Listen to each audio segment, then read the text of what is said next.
You wanted to talk.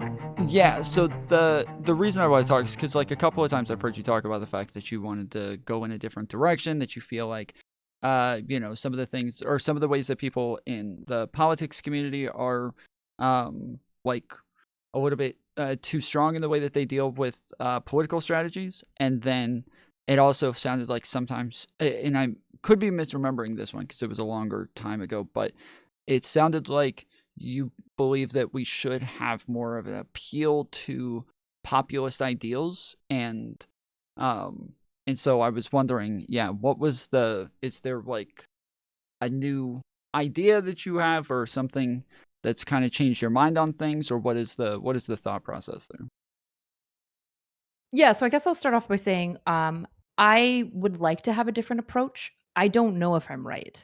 I think people who wanna, like, burn everything to the ground regarding Republicans and MAGA, I think are really understandable, and that might be the thing that, like, protects the country.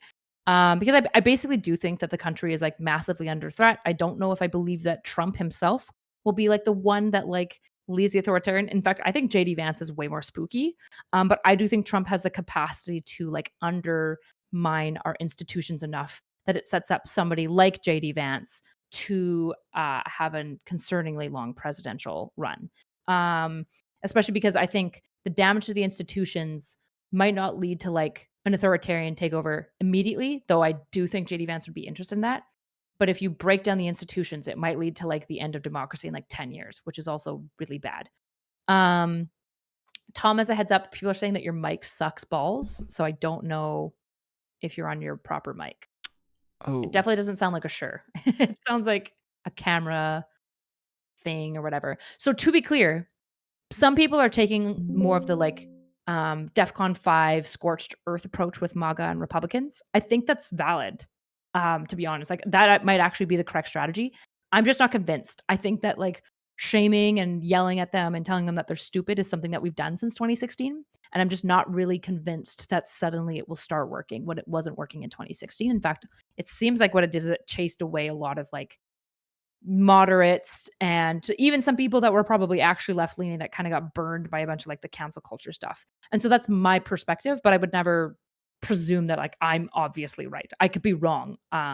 It's possible that I'm going to be good faith with a lot of conservatives and it will be bad. And hopefully I realize that sooner than later. But I'm just not convinced that, like, the shame approach works because we've done it before, basically.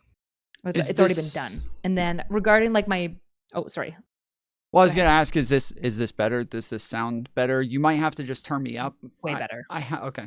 Yeah, I bumped you to 200, but yeah, this is way Okay. better. Okay, cool. Go ahead. Yeah.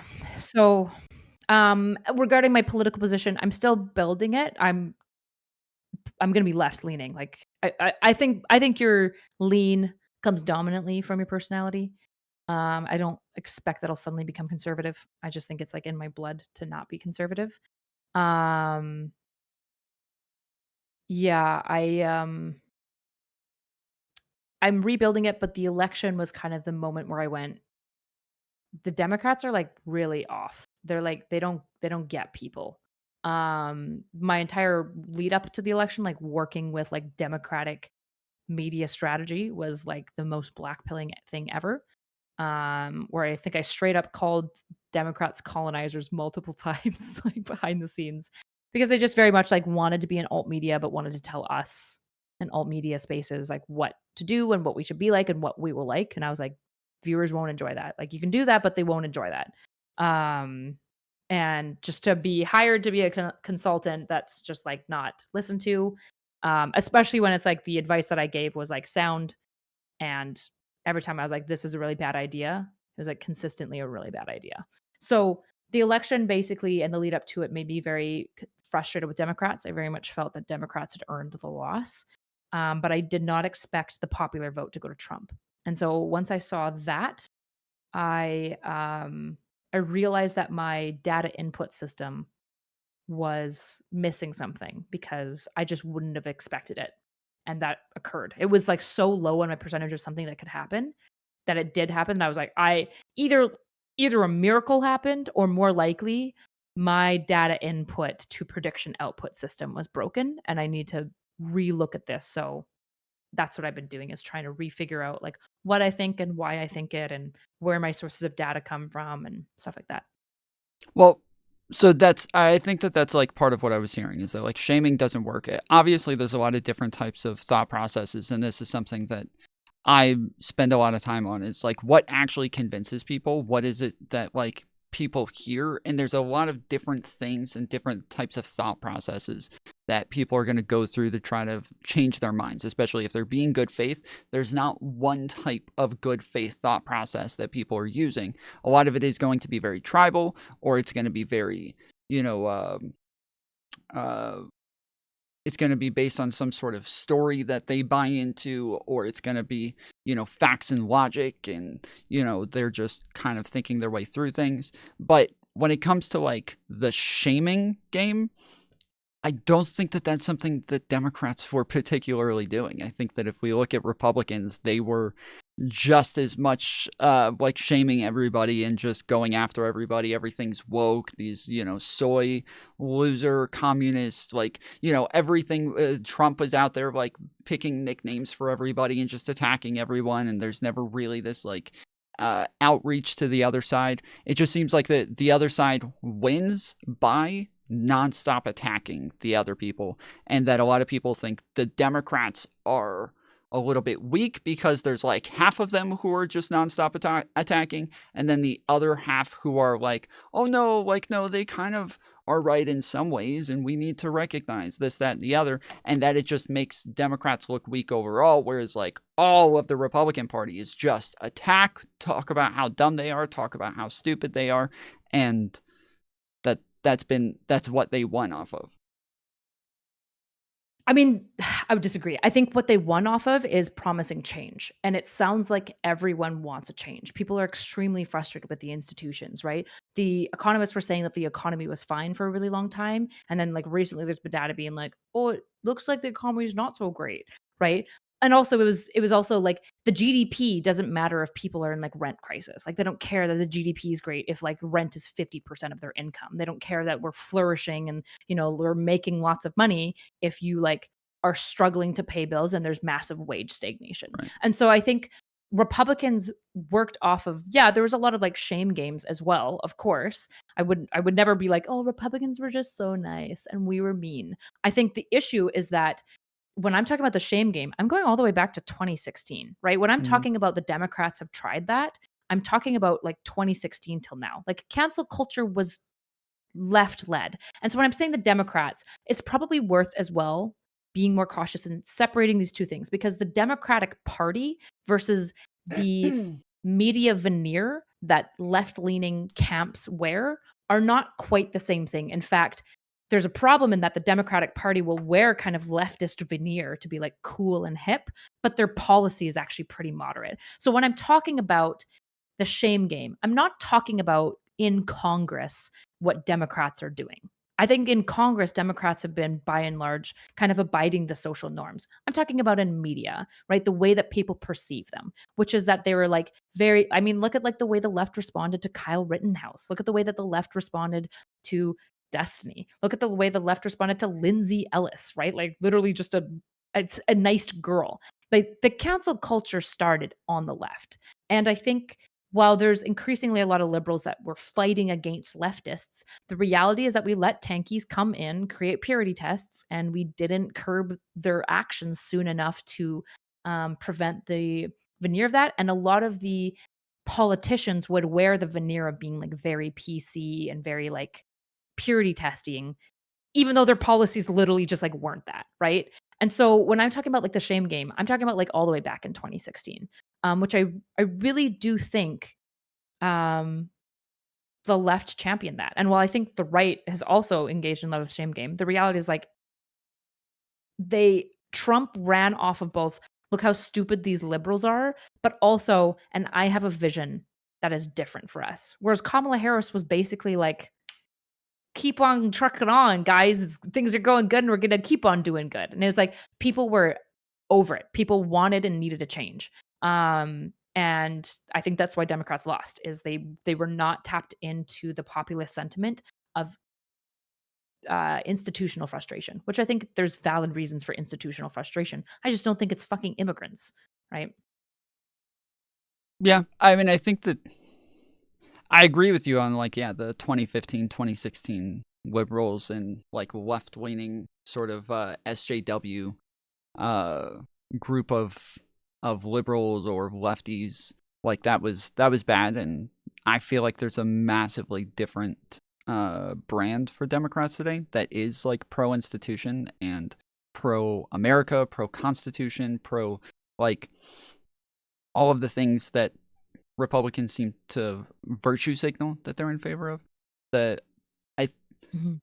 I it's kind of I don't know. I feel like it's almost like different things because if we're talking about like policy and what it is that like policy would do, that's like one thing. But then whether or not like you're shaming people and like calling people Nazis all the time and fascist, like that seems to be like a different thing. Are you putting those into one box? Sorry, I just responded to something. Can you ask that last question again? Yeah, to me, when I think of the things that we're talking about, like the shaming seems to be like one type of thing, and then whether or not we're like pro institution, or whether or not we're willing to change, or whether or not we have a promise that people are willing to buy into, are these are like different things in my head. Are you putting them in like one sort of Yep. basket? No, no, no. They're separate boxes for sure. Yeah. Okay. Um, the pot because Yeah. I don't think most Americans are populist, and I don't think that they have like the lack of.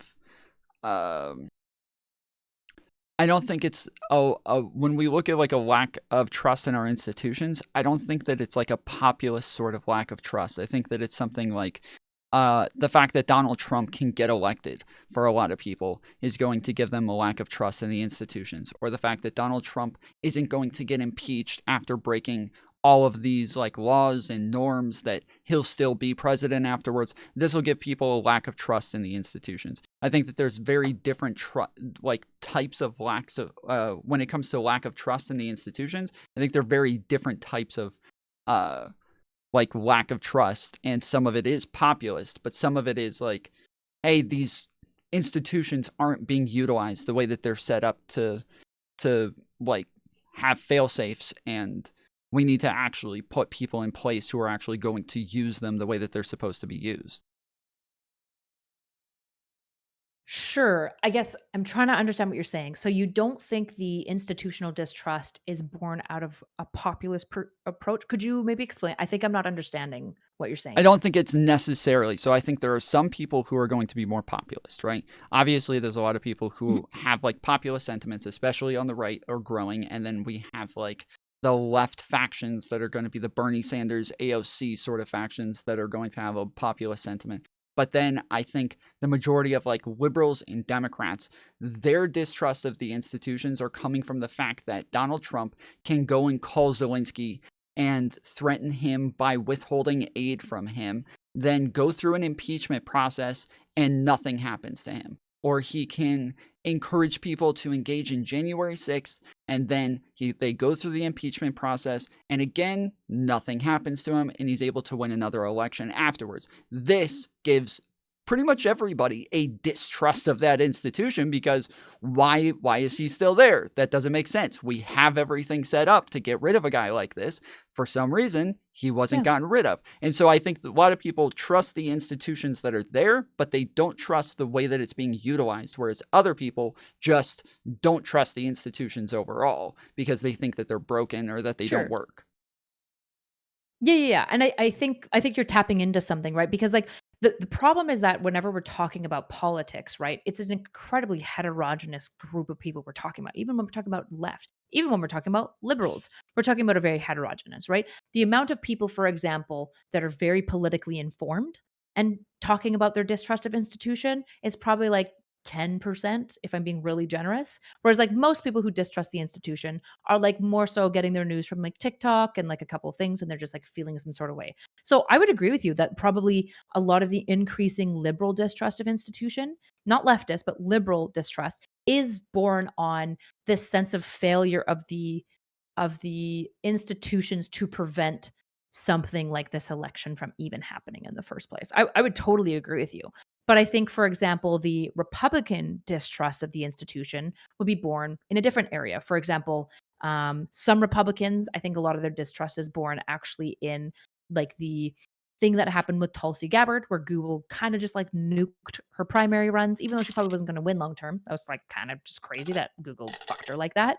Or they're extremely mind fucked from early social media, like 2016 era, where conservative opinions were just being nuked off of the internet at a vastly higher rate. Like it was even empirically studied. Like this was occurring because Silicon Valley was dominantly left. And so the major games of social media were left leaning and they were punishing right leaning perspectives off of social media as a result of that.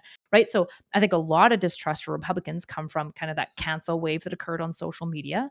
That, just to be clear, just as easily could have been Republicans doing the same thing if Silicon Valley just happened to lean Republican. I don't think like Almost everything I lefties are saw uniquely. said the exact opposite. That I would agree that like TOS was probably set up in a way that was antithetical to conservative beliefs, like saying like you're not allowed to misgender somebody. Sure, like that's probably something that conservatives don't believe in. But when we look at who's most popular, who's getting the most interaction, who's getting the most views, like whose tweets are getting the most likes, it was every study done on this showed that conservatives just had a very disproportionate amount of interactions with their content, and Are that these studies from like 2016 or are you talking about like 2024 or 2022? Because this is 2022, I would totally agree with the right leaning rise up. Like no question about that.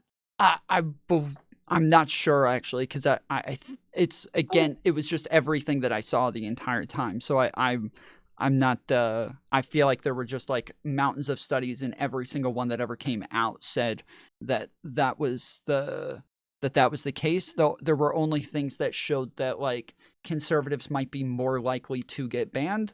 But obviously, yes, like I think the TOS was set up in a way that was going to go against the way that they looked at things, for sure. yeah. Yeah, and, like, I'm open to having my mind changed on this, obviously. Most of the data I've looked at that looked at specifically that window of, like, kind of beginning in, like, 2016, Gamergate was really the nascence for a lot of kind of the SJW cancel culture wing, is that dominantly the people being punished in, like, 2016 in social media up to, like, about, like, 2022 tended to air right, and so the issue is, like, we're somewhat I think part of the miscommunication and to be clear, I don't know the resolution of this, is we're kinda talking about 2 different things, right? So a lot of people would point to, like, Fox News being really successful, one of the most viewed, like, highly, highly viewed, so you're like, "How are you punishing this if Fox News is so successful?" And I'm pointing to things like Twitter and other social media platforms where individual posters and commenters and creators are getting punished in like a unique way. And so were there more views? Yes, I don't know. Most people, I think, would agree that the left won the culture war, though, from 2022, 2016 to 2022. Mhm. Most of the largest voices, Hollywood was very left. Like most of the dominant voices were left. Remember that Star Wars chick getting canceled for like some of her more conservative takes, right? And so, like, yeah, Fox News was like flourishing, but of course it was Fox News. What we were seeing is a lot of cancellations of like areas that were purporting to be neutral of more right-leaning perspectives, which I think built a lot of anger and vitriol. Although about 2022 and more until like more recently, we've seen a massive pop off on the media um, of more right-wing voices, and specifically, I'm starting to see what I suspect is cancellation and like at least like deplatforming and like trying to crush certain left-leaning content creators in the algorithm and not like funneling it nearly as much, particularly on Twitter. Yeah, I I there's definitely because like I totally agree with you that especially when we're talking about the stuff from like yeah 2015, there was and even later actually because even when it came to like BLM, the fact that like Democrats weren't willing to kind of like engage in nuance when it came to their condemnation of BLM and rioting or saying kill police or pigs in a blanket fry them like bacon or just stuff like that. Yeah, I think that there was obviously a problem with Democrats where they were just it was a very black and white, oh, I'm pro BLM or I'm anti BLM. And so that was something that definitely gave a lot of credence to Republicans when all of a sudden BLM is this like very far left communist group that like wants to just like they're coming out with statements saying like, yes, no, we want to end America. This is like a colonizer state that's, needs to fall, and we want the entire government gone and communism to rise up and revolution and blah. It's like, ah, shit. Like, yeah, you guys probably shouldn't have like supported that at all and just like supported the message Yeah, the about, left didn't call that out very well. yeah, no. Like, the fact that Hassan is so big, the fact that, like, the way to be liberal media, like, liberal media, not even leftist media, to be liberal media, you have to be, like, kind of cringe on all of, like, the, leftist stuff. Like, you have to, like, pay lip service to it a little bit, which I think was really, really bad. I think that was, like, harmful. The problem is that when I'm talking about it being really, really bad, I don't mean it's worse than what Trump is doing right now. I don't mean that. I'm saying it turned people off of Democrats, right? Because I fundamentally think that liberal principles are better. I think that they lead to better outcomes. I think the Democrats are probably morally lucky, but fundamentally more in the moral direction for the way that the politics go, right? I want the left to win. The issue is that I am not convinced that shitting on, shaming, and screaming at Republicans more will convince them. I could be wrong. I could be wrong.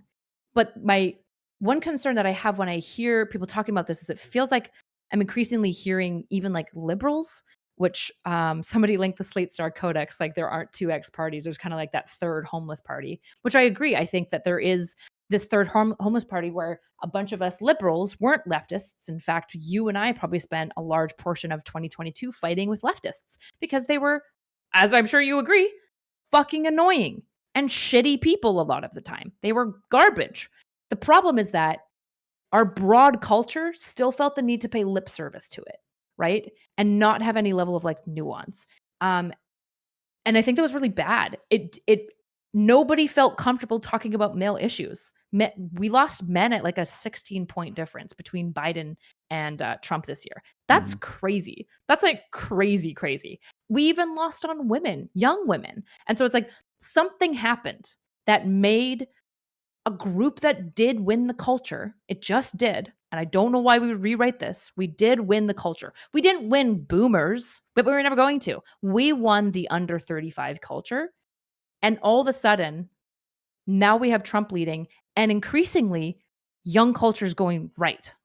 That's what we have right now. And we have to figure out what we've lost. So when I'm saying populist, I don't mean like populist policies necessarily, because I think a lot of populist policies are pretty bad. I think liberals by and large are probably the best policymakers. The problem is they're not very cool. They're cringe as fuck. They don't stand up to the tankies in their own groups, and they're kind of cowardly. And I get it. I'm a liberal. I'm all of these things too. But we have to find a way. We have to find a way to reach young people. We have to. Yeah, I definitely agree. I literally have somebody in my chat right now saying I'm a fascist because I'm a liberal. Yes. Well, so this is a like I have a large conservative audience within my community, and this is a problem that I'm having to explain all the time is Hassan is not a liberal. Hassan hates liberals. Hassan is not like us. We are not them. You guys say leftist and you think we're all like, you call us communists, you call us socialists, you call Kamala Harris a fucking communist. Like, you think that everybody on who's a Democrat is this far left, tanky sort of Marxist, and they're just not. Mhm. We are very drastically separate groups. We hate them, they hate us. The problem is that we engage in that nuance. And so then when we turn to the right, we also don't accuse Donald Trump of being Nick Fuentes, and we don't accuse, Charlie Kirk of being Nick Fuentes or Richard Spencer. We understand the nuances there, and we don't engage in that sort of like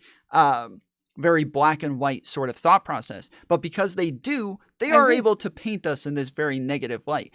I don't think, though, the I culture agree. war was as big of a deal. I think that I've heard Sam Harris over and over going off about how the trans people and the way that we talk about trans issues was a big issue for the left, and that Kamala Harris wasn't willing to condemn trans women in sports was a big problem for all of Democrats. I just don't believe that. I don't think that that's the case. I think that Donald Trump lost in 2020 because he had COVID and because people were unhappy being locked up and locked down and not being able to go out and do stuff and everything just sucked, that whoever was in charge at the time, they just kind of blame him. It's just his fault now. He's to blame. And so now they're not voting for Donald Trump because they're not happy. I think the same in 2024. Everybody had a lot of inflation. Everybody had a lot, prices were much higher. And even though it wasn't Biden's fault and he had nothing to do with it, everybody just kind of blamed him. And so now they're just voting for the other guy. But I think that, like, overall, Democrats are very bad at claiming their wins in general. And that if they could just claim their wins a little bit better and just like talk about the things that they do right, because that's all Trump does. That's all he'll claim wins he never even had. He'll claim he won things that never even happened. So like Democrats won't even claim the wins that they did actually in fact win. And I think that that's like negative. But I think overall, I think if they just kept doing the same thing, they would just win again in the future because they just do have better ideas and they just do have more wins. Do you think right now it would be easier to be do you think it would be easier to be accepted by a Republican audience or by a liberal and left-leaning audience right now? Like, which do you think is gonna be tougher to sell to as a content creator? If I grifted right, do you think I'd be successful or would The they kick me out left. because of my previous Oh, the grifting? left is so much harder. Left Oh, they're so much harder. Why? because there's so Why? many different factions. There's a lot of like different groups on the left. You have like your neo-libs, then you have your classical libs, then you have your progressives, like liberal progressives, then you have your like far social left progressive, then you have your socialists and your communists and the tankies, and like you just have a lot more variety on the Yeah, left there's than on the purity right. testing at Yes. every single level. Mhm. Yes, exactly. Mhm. That, I think, is what is destroying us. We have become a religious, atheistic faction where we are pure testing each other's. The fact that people are so angry about the fact that I am just a liberal is insane when what I want is for Trump not to be able to destroy our institutions. And I want democracy to prevail. And I want um, vulnerable populations to be protected through policy as much as possible, right? I think we all want the same thing. And yet, most left-leaning people are gonna be super mad at me. They might be mad at me because I say the word retard. They might be mad at me because I'm willing to talk to Republicans, right? The left is vicious. So there's like we keep talking about these double standards. We're making them ourselves, apparently. Like we're completely buying and sold into these double standards. So like I think it's really shitty when conservatives fucking whine and bitch and moan about the way that people like talked about what was it? Trump's assassination, right? But just thought it was hilarious when Nancy Pelosi's husband got put into critical care from like a brutal attack, right? I'm not interested in that shit. I'm totally happy calling out Republicans on that super hard. But the problem is that if we can't get over pure testing on our side, we're going to lose everyone because we're chasing them out of the group. And we've really fallen to like the paradox of tolerability, where the people that we've tolerated are themselves intolerable, and now everyone's intolerable. When we should have kicked out the tankies and the leftists from the very beginning. They should have never been part of the club. You're not part of the club if you're here to purity test. If you're willing to agree with some basic things like freedom of choice is good, all the liberal principles that I think you and I would totally echo on, democracy good, not perfect, but pretty good. And then we found solutions for the existing issues within our democracy after that. That would be fine. I think that the liberal position would be a lot stronger. But the reality is that you're right. It's basically impossible. If you want to be a right to left grifter, good fucking luck. Good luck. But if you want to go left to right, you'll Tulsi Gabbard, greatest decision she ever made in her life for her career. Makes her, in my mind, a two-faced grifter, but Also, her brain's probably broken. I think the Google shit was really fucked up. That was crazy. I don't know how you don't go crazy when like Google's actively trying to like suppress your campaign run as a Democrat, right? But regardless, her grift was accepted. That would never be accepted. Liz Cheney would never be accepted in the Democratic side. But who do Yeah, we have? Like we have no one to lead us. yeah, but there's not. I She's a cool think that Democrat. I think that that's somewhat of a problem when it comes to like politicians. I do think that like somebody like Kamala Harris is more willing to kind of virtue signal to the far left and like say things to somebody like a Hassan Piker, in his community and make them think that she's kind of on their side. But in the end, they're not going to vote for Kamala Harris, and they don't vote for her, and they're not actually willing to like get on board when it comes time to like stop Donald Trump. Like they don't actually care to stop Donald Trump. Whereas the Yeah. the That's why we should have Democrats, stopped playing nice with them from sure, a but long time ago. I the don't know why we liberals were blowing smoke up their ass this whole time. liberals are not having Hassan Piker on their shows. Liberals shows are not bringing Hassan Piker on and treating him like a normal Democrat. But the normal Republicans and the normal Republican shows are having Nick Fuentes on their shows. And they are just kind of treating him like a normal, regular Republican. And then they're surprised when he's like, oh, I'm not a Republican. I don't like Donald Trump. I'm not, I don't care one way or the other. They're like, what? What is that? What does that even mean? Like, how does that work? Like, but that's because, yes, they are just like, they are willing to be one big tent and have their extremists all in one big group. Whereas I don't think the liberals really are. I would say that, yes, the politicians maybe are willing to like make it seem like that's the case. But I think when it comes to content creators or CNN or like these, I don't think that they're treating Hassan Piker like he's a regular liberal. I mean, I don't know. Liberals are literally clamoring for they would love to have Hassan. He just won't show up. But liberals are literally like desperately clamoring to platform Hassan. Like no question about that. Like He just won't who? come on because he hates them. Most Democrats and politicians would love to go on Hassan's channel if they Oh, could. okay, sure. Absolutely. But that's what I'm saying is that like I'm making a distinction between like liberal content creators and liberal politicians. Liberal politicians, yes, they will like appease people like Hassan. But I'm saying content creators, they're not bringing Hassan Trump on. would They're not not have dinner talking with to Nick him. Fuentes. I Trump think it's did very have dinner interesting with that Nick Fuentes. not that I'm saying Nick Fuentes and Hassan are Trump did equally bad. have I think dinner with Nick Hassan is Fuentes. less. My understanding is as soon as he found out who Nick Fuentes was, he basically completely cut him off and would not engage with him. Yeah, he did. That's He my did denounce understanding. him afterwards. Yes. Because I'm pretty sure. Well, I'm pretty sure he was like bitching super hard about how Nick Fuentes is like because Trump loves Jewish people, like he just loves Israel. So he was True. very anti Nick Fuentes, and True. he cut him out hard. He True. won't engage with Ye. He won't engage with any of that shit. So I would agree with you. It seems like it's possible that the politicians on the right are maybe not very informed about who they're necessarily engaging with, but it's very interesting that our politicians would love to talk to Hassan, but Trump won't. Well, but Trump was willing to. The only reason Nick Fuentes was there was because he was there with Kanye West. Kanye West had already said a bunch of horrible things about the Jews at that point. Yet Trump was still willing to have dinner with Kanye West, just not Nick Fuentes, right? Like he was. So I don't know if it was. I don't know if it was that like clear cut, but yes, because he didn't denounce Kanye West afterwards and was like, "Oh, Kanye, what a horrible guy." Like, yeah, he still seemed to like Kanye after that.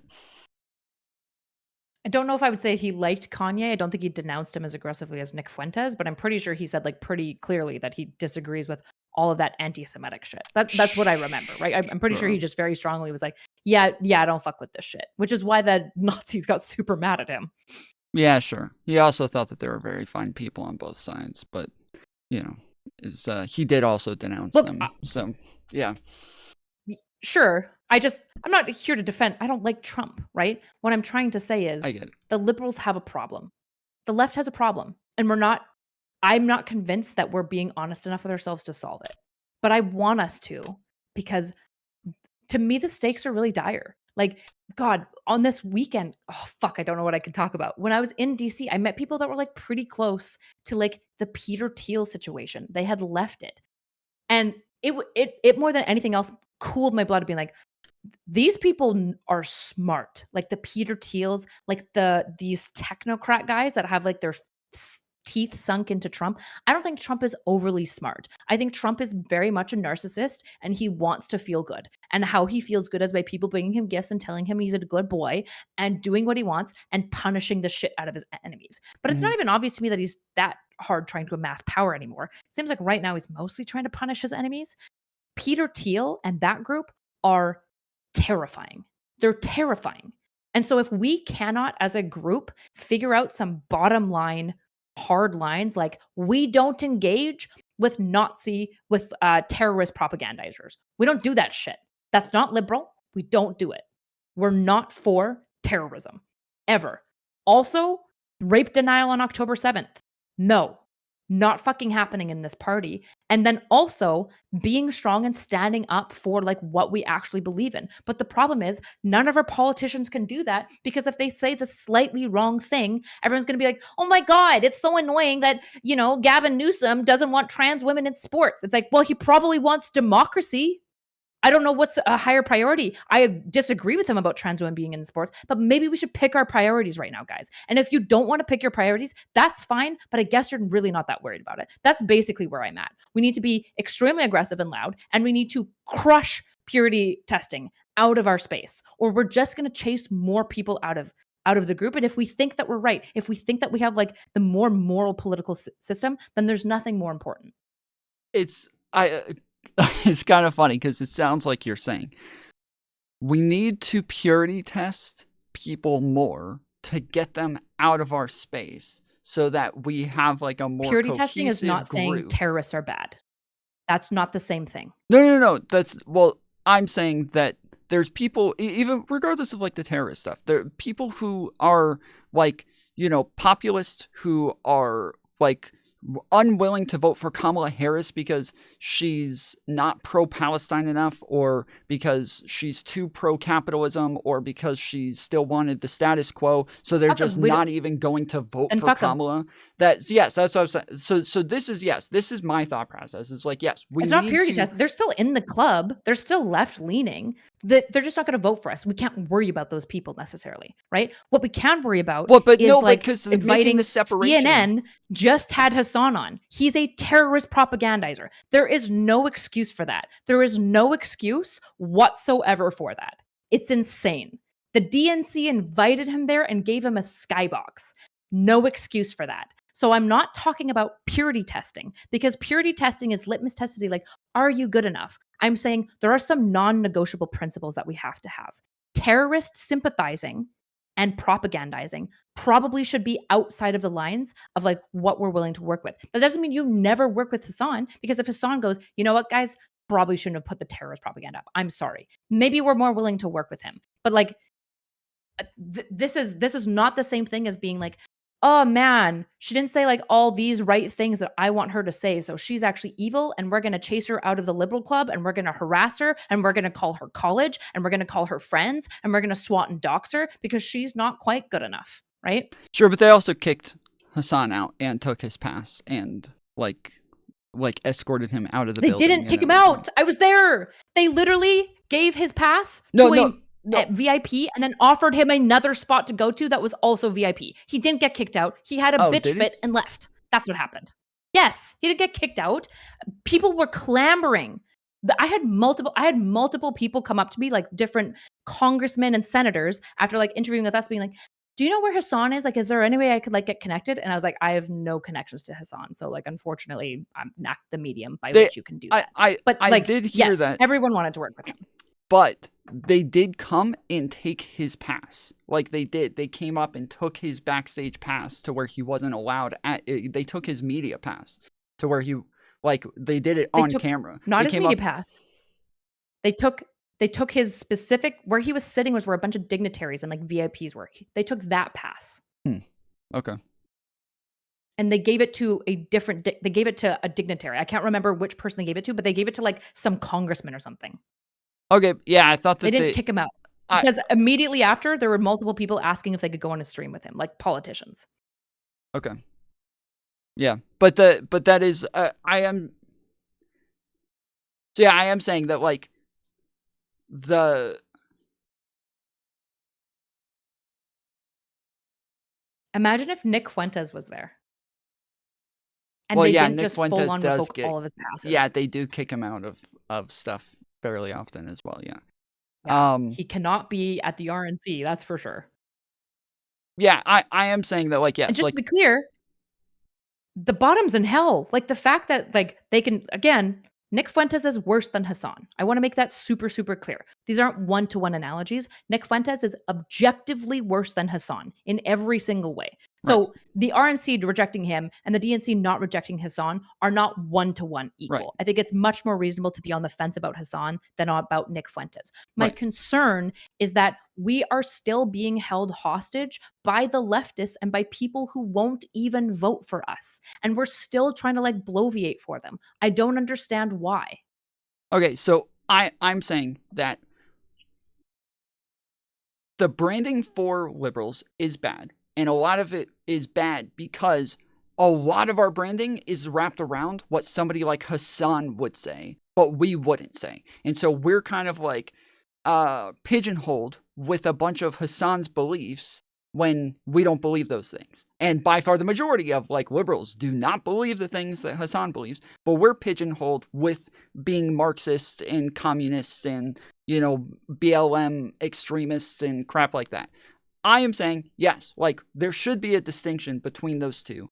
That like uh I do think that yes, purity testing those sorts of people out of the cool kids club and making it very clear we are not them, they are not us, we're not on their side, and we obviously like condemn them and don't want anything to do with them. I think that that is very good, and I think that expecting that of our politicians is necessary because I do think that while I love Kamala Harris and I thought that she did a good job, I think that like she did, especially in 2020, do a lot of pandering to those sorts of people that made her overall like brand look like she was one of them. And then all of us are voting for She her felt very where it looks like inauthentic. we're Yeah. on their side now as well.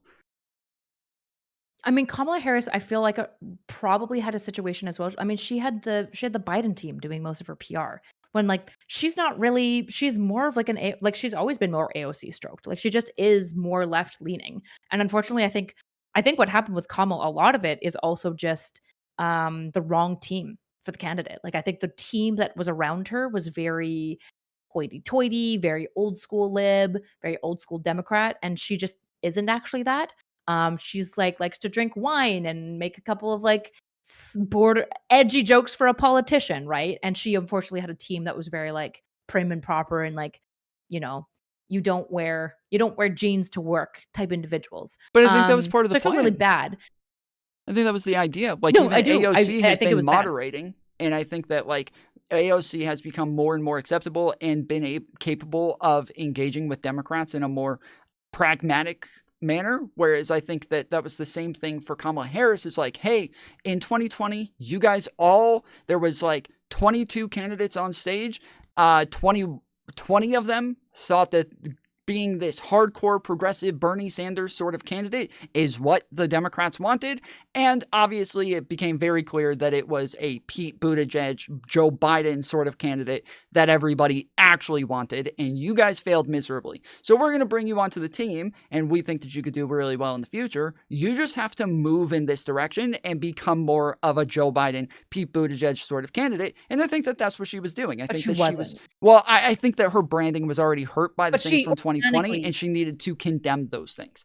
She needed to like draw a well, clear that's what line, I yeah. banning Yeah, so I guess, like, fracking. my You know, concern yeah, my concern with the left, like, I think the team that worked for Biden was the right team for Biden because they could help him represent himself in a really kind of organic, authentic way, right? As authentic as politicians get, right? He is kind of this, like, hoity-toity, doddering, white old man who's, like, decently liberal, but not that far liberal, and he's just, like, likes to wear his suits and, like, he's very prim and proper, and I think the branding that they did for him worked for that, and then they kind of tried to force Kamala into that, and I don't think it worked, right? Um, I don't know what would have been the right thing. My concern with the left is the trouble with the left is the difficulty it takes to identify as a left wing person. It's really hard to be accepted firmly in the in group on the left. And it's very easy to be disqualified. And it's very, very hard to be yourself. I don't even know if Kamala could have been herself entirely. I don't know if the Democrat Party would be okay with that, because if we're not purity testing about like language necessarily, we're purity testing about like basically like homeowners association stuff instead, like just like very cringy white rich people stuff. The boon of the right is it's really easy to identify as a right-wing person, right? It's really easy to be accepted as firmly in the in group on the right. And it's very hard to be disqualified. It's easy to be yourself. You can basically drop everything you used to believe and be accepted and forgiven just like that. And while I think that there's something that I think you and I would both agree is gross, and I'm not suggesting that the left become like the Republican Party inherently, to some degree, politicians should always be grifters. They should always be following the flow of Sure. people. And it's extremely unfortunate that the left is so unforgiving that if people genuinely come over to the left side, they're basically never in. And if they are on the left, but they step too far, they're out and they're out forever. And Yeah. I think that that's, I think we're just losing people. We're just chasing them out, which I think is part of why we're losing so many people. I think it's why we're losing young people. Yeah. So, okay. So you're saying, because this is what I think. It's like we need more cohesive branding that is very clear on who it is that we are, and that like this big tent sort of thing doesn't work if that tent ends up hurting our branding and making us look like we believe a bunch of things that we don't actually believe. Yes? Yeah. Okay. So I agree with that. So as far as the branding goes, yes, like more like classical liberal like things, but I think that that is very pro institution and very like we are the ones like a common thing I do call in streams all the time, right? And it's just a bunch of Republicans calling in to debate me. And one of the things they bring up all the time is the spending, right? And they love to bring up, you said a little bit ago that you don't think Trump's doing a whole lot of like power grabs right now, but I think that that's like a lot of what the getting rid of all the spending is, and reappropriating spending. But a lot of what they bring up all the time is like, hey, if we're going to send all this money to be over clear, to you, he's doing. I just want to clarify. Trump is doing a ton of power grabs. I just think it's for the executive branch. I'm not sure if I'm convinced that Trump cares about like him specifically. I'm assuming that I mean, I don't know. He's pretty low energy. I think he's very much power grabbing for the executive branch and for the Republican Party specifically. To be clear, I think it's a little bit obviously of both. Doing that. There's that because obviously a lot of money is being funneled towards like his businesses, like Elon's businesses, like making them a lot of money, and so there's a little bit of both. But I definitely, I mean, I've said for years that Trump is just the beginning of like Christian nationalism coming into common parlance for the Republicans. Like this is just the process of Christian nationalism uprise. But crap, I've lost where I was. Okay, so I was saying the Trump power grab thing totally threw me off. Well, I was talking about shit. What was I saying? I totally lost it. Totally fucking lost it. I'm so sorry. I'm not sure. I can walk back what I had been talking. So I had been talking about how it's really easy to be on the right. It's really hard to be on the left. And specifically like authenticity. I think it's really hard to be like authentic on the left because there's so much pretensive performativity that you have to maintain for people not to just view you as evil and kick you out immediately. Okay, so when I'm talking about the fact that like Democrats have problems with like their branding and they're like claiming their wins and talking about what it is that they do really well. Republicans call in all the time complaining about the fact that all this money is going over to Ukraine. But then after they complain about the money going over to Ukraine, they're immediately saying, we need to be worrying about Americans first. Why aren't Americans getting this money? Why isn't it Americans who are, why are Americans homeless before we're giving all this money to Ukraine? Why are veterans going hungry? Why aren't we taking care of people first? The thing is that Democrats already did all of that. It's Democrats who have put into place all of these institutions and programs for people, if they're homeless, to be able to go find a place to stay, to be able to get food, to be able to get food stamps, to be able to get like all of these things set up for them, jobs programs. And they're the ones who have been fighting for more benefits for veterans and trying to keep their benefits that they already have, while Republicans are the ones who are trying to take these things away all the time, trying to get rid of food stamps, trying to get rid of, all of the things that Medicaid and Medicare, it's them them who are trying to take away the things that Americans have that'll actually help those people, while it's Republicans Mhm. are trying to get rid of it. Democrats are the ones who are putting it in place and trying to protect it. But yeah, I don't think the Yep. Democrats have done a good job at claiming that, and that it seems like to all of these people that Trump is the one who's fighting for those things. Trump is the one who's fighting for these Americans. He's the one who wants to get spending back from Ukraine so that he can give it to the American people. And that this is like, I think, a big part of the problem with the branding for Democrats is that just giving money away seems like a horrible thing if they don't know that we're already taking care of all these other people and trying to make sure that they're getting what they need in America first. Yeah, I mean, I think you're right. Like I said, I've already said again, I want Democrats to win. I broadly lean in their direction. I think that they are, I don't by think and that large, you're morally like having the better moving policies. towards Republicans I just at wanna all. Yeah. iterate Yeah, I just wanna iterate that again just because I think when people hear what I'm saying, there's concern. What I want on the left is essentially for us to resolve the paradox of tolerance better, because I think we're trapped by it right now. I think it's crushing us. What I want is more grace amongst, if people truly do, like the Jesus camps, not actually I shouldn't use Jesus camps because those are super abusive now. Like the really nice non-dom churches where they're like, "Hey, do you believe in Jesus? Great. Do you you know, want to treat your neighbors with love?" And you're like, "Yeah." And they're like, "Great." And then you're in. That's all you need. You're in. You're just in the in group. What I want is the left to find a version of that that's liberalism based, right? And when I say liberalism, I don't mean like libs. I mean like freedom of speech, freedom to associate, human rights, the Constitution, like all the things that I think we value in a liberal democracy.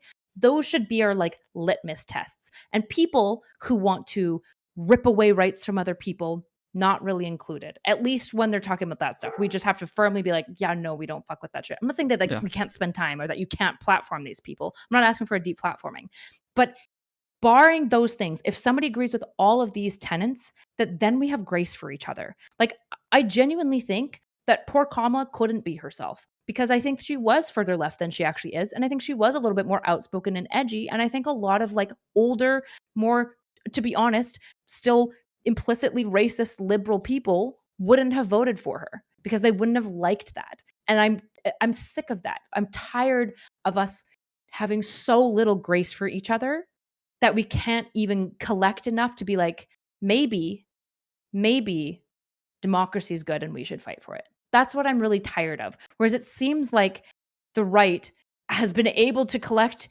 mostly through a cult of personality, which is really, really concerning. The issue is that it feels like we're complaining about having double standards and then holding ourselves to double standards. That's what it feels like. And Mhm. so it's like, I agree that it's unfair that Republicans hold us to double standards, and I'll push back against that. But we're kind of doing that to ourselves as well. And I think we should probably stop. I think we should give each other some grace, which is why I'm not being prescriptive in my approach to Republicans of being like, I think I can't remember the guy's name, but the black guy who went to the KKK and befriended people and pulled 250 out. Something about that clicks with me. Maybe it's the fact that I'm a girl and I like gentle things. I think empathizing with the average Republican voter might be the way to protect our democracy. I could be wrong. I could be wrong, but please don't kick me out if I do that because I want to protect democracy. Maybe going DEFCON 5, okay? Maybe scorched earth policy is what will actually figure the things out. I'm not going to kick you out. I'm not going to say if you go, I'm not going to insist you're a bad left-leaning person if you're really mean to Republicans. I don't believe that at all. Daryl Davis, thank you, chat. Um, all I'm asking for is for us to have some hard lines that are not allowed, because this is how you resolve the paradox of tolerance, is that there are some lines that you don't bend around. But it's not Mhm. because you're purity testing. It's because you have principles. You must have specific principles that you fall around. But then after that, we give each other grace because the answer isn't obvious. It's not obvious how we're going to pull back the democratic experiment from the destruction that it's under. But I'm willing to try lots of things, and I'm also willing to let other people try lots of things because I could be wrong. Maybe I'll reach people you won't, and you'll reach people that I won't, and that's good. Well, I mean, shoot, this is this is where I've always been. Is kind of like obviously I was very conservative and very like um moving over from being a conservative and then looking at the things that were really convincing for me and what made a really big difference to me, and then just trying to do the same thing. But the people that were convincing for me were people who were like these very like hardline Democrats, but they were just willing to have the conversations and explain why the other person was wrong and have like full nuanced conversations with them. That to me is really important.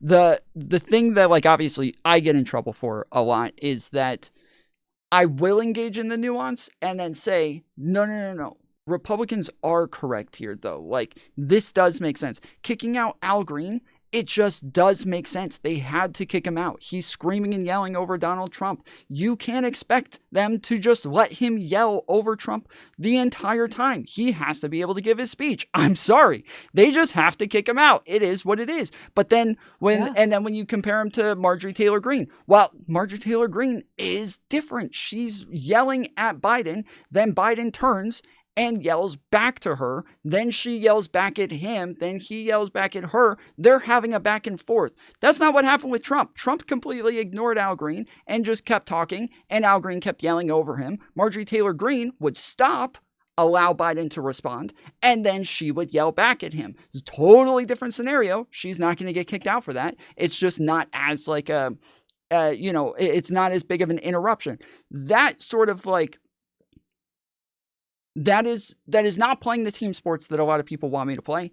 I get in trouble for this all the time, whereas I think I'm just being objective. I'm just like, obviously, I feel like this is pretty clear. I'm not playing the team sports that people want me to play. But I also understand that other people ought to play those team sports. And I look at people like Pisco and Pondering Politics and IRI. They're not going to say the things that I'm saying.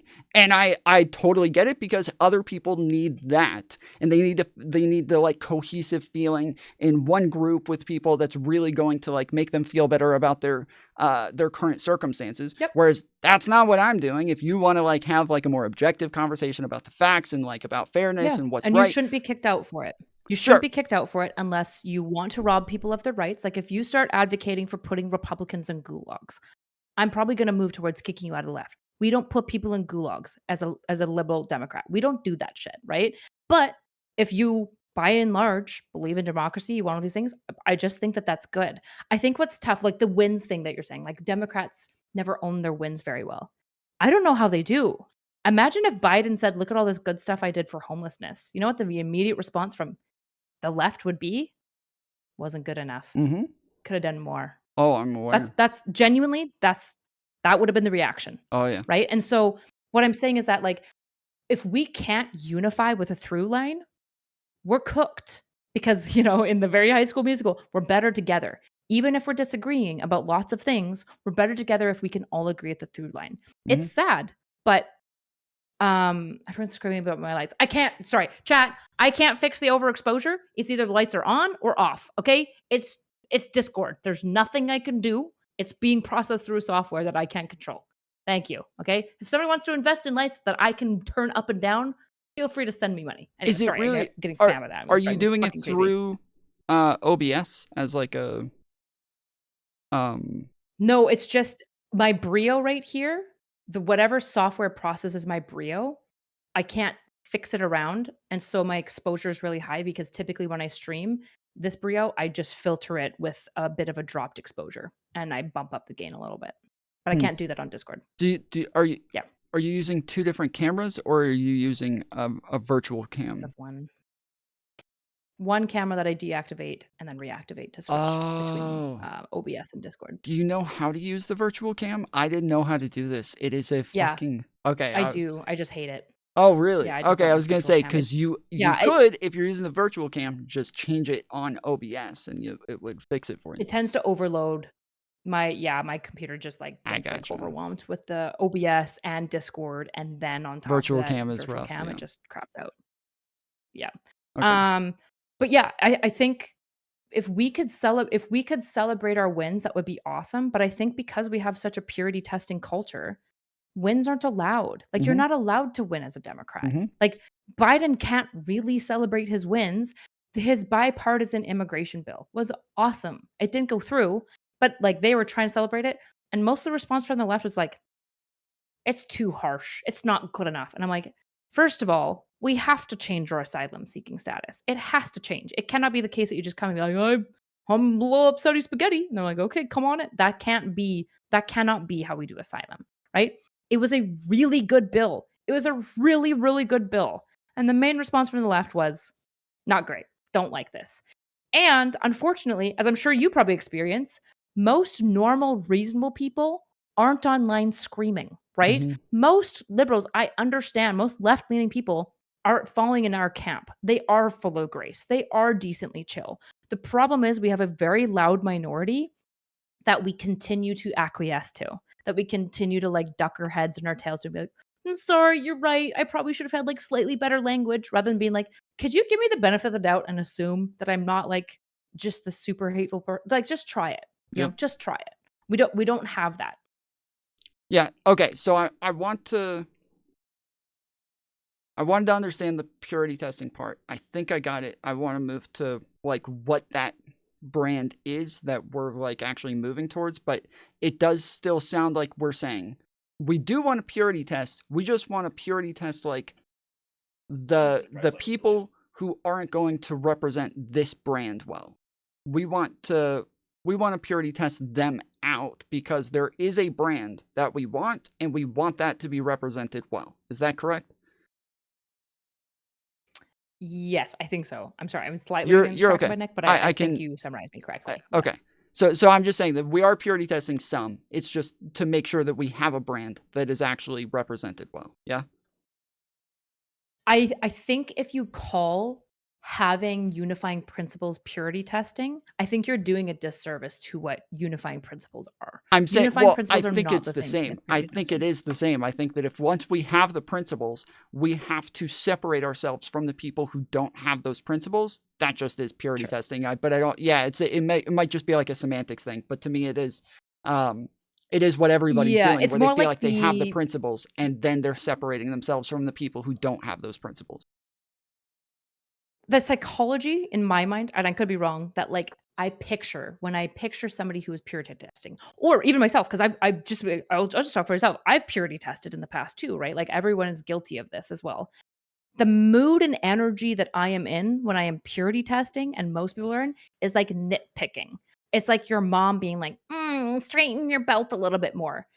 The mood and energy that I'm in when I go, this violates a core principle, is more like justice seeking. It's very different in like the psychology driving it. And therefore, because the internal drive is different, I think the way that it executes is different.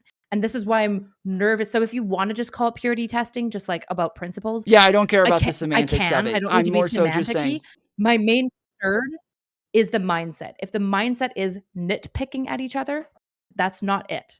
My mindset is standing up for the things that are just, doing what is right, Nick had it much which better feels like when a he different put it behind internal. you. It was so much better.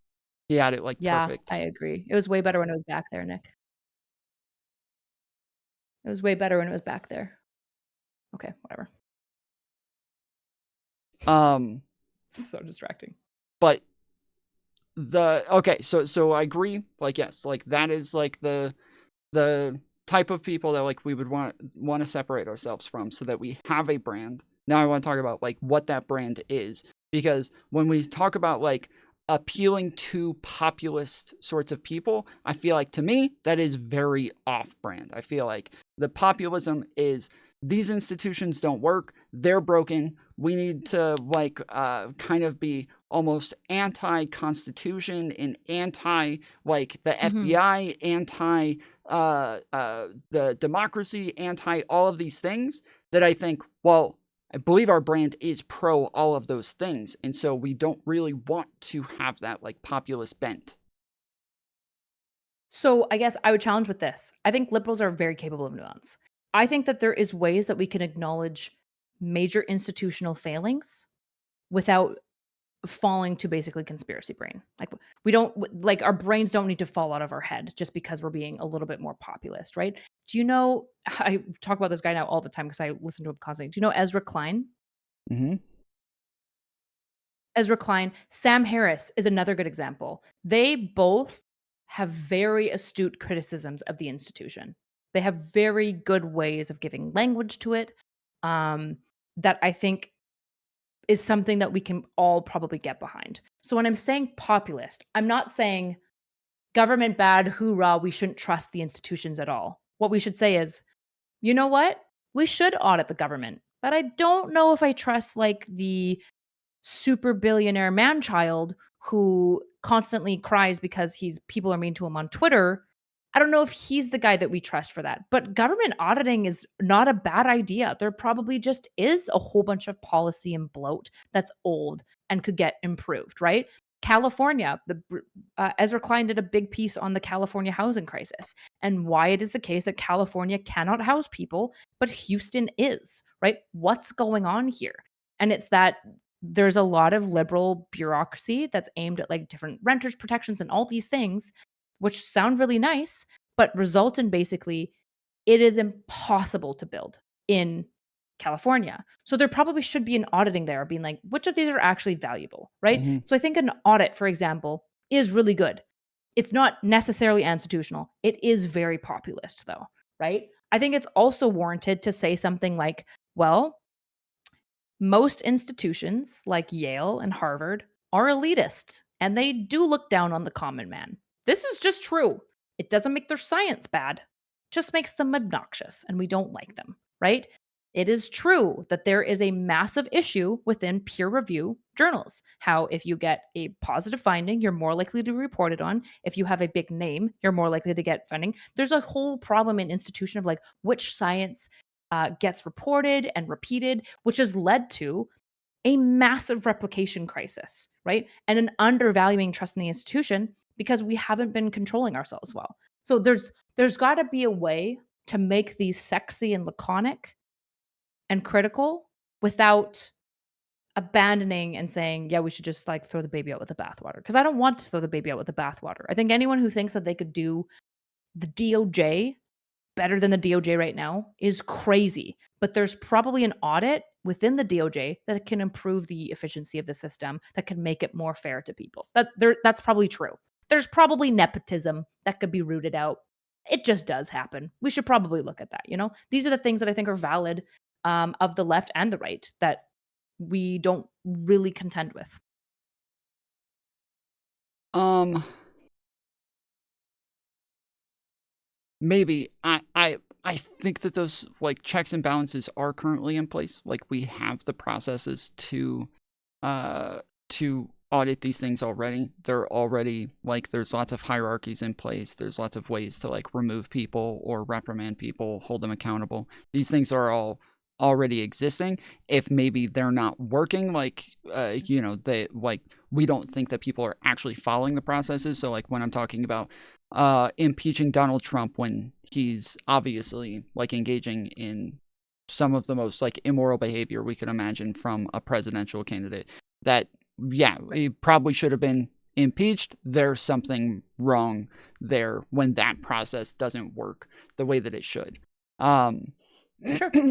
I think when Nepo babies get hired into positions that they don't deserve, and charities get established by like rich politician related people that like fund basically their family to live for free for lots of money, I think everyone rightly criticizes that. I think that's a really, really big problem. That's very, very concerning, right? But like, what's the process by which you address that?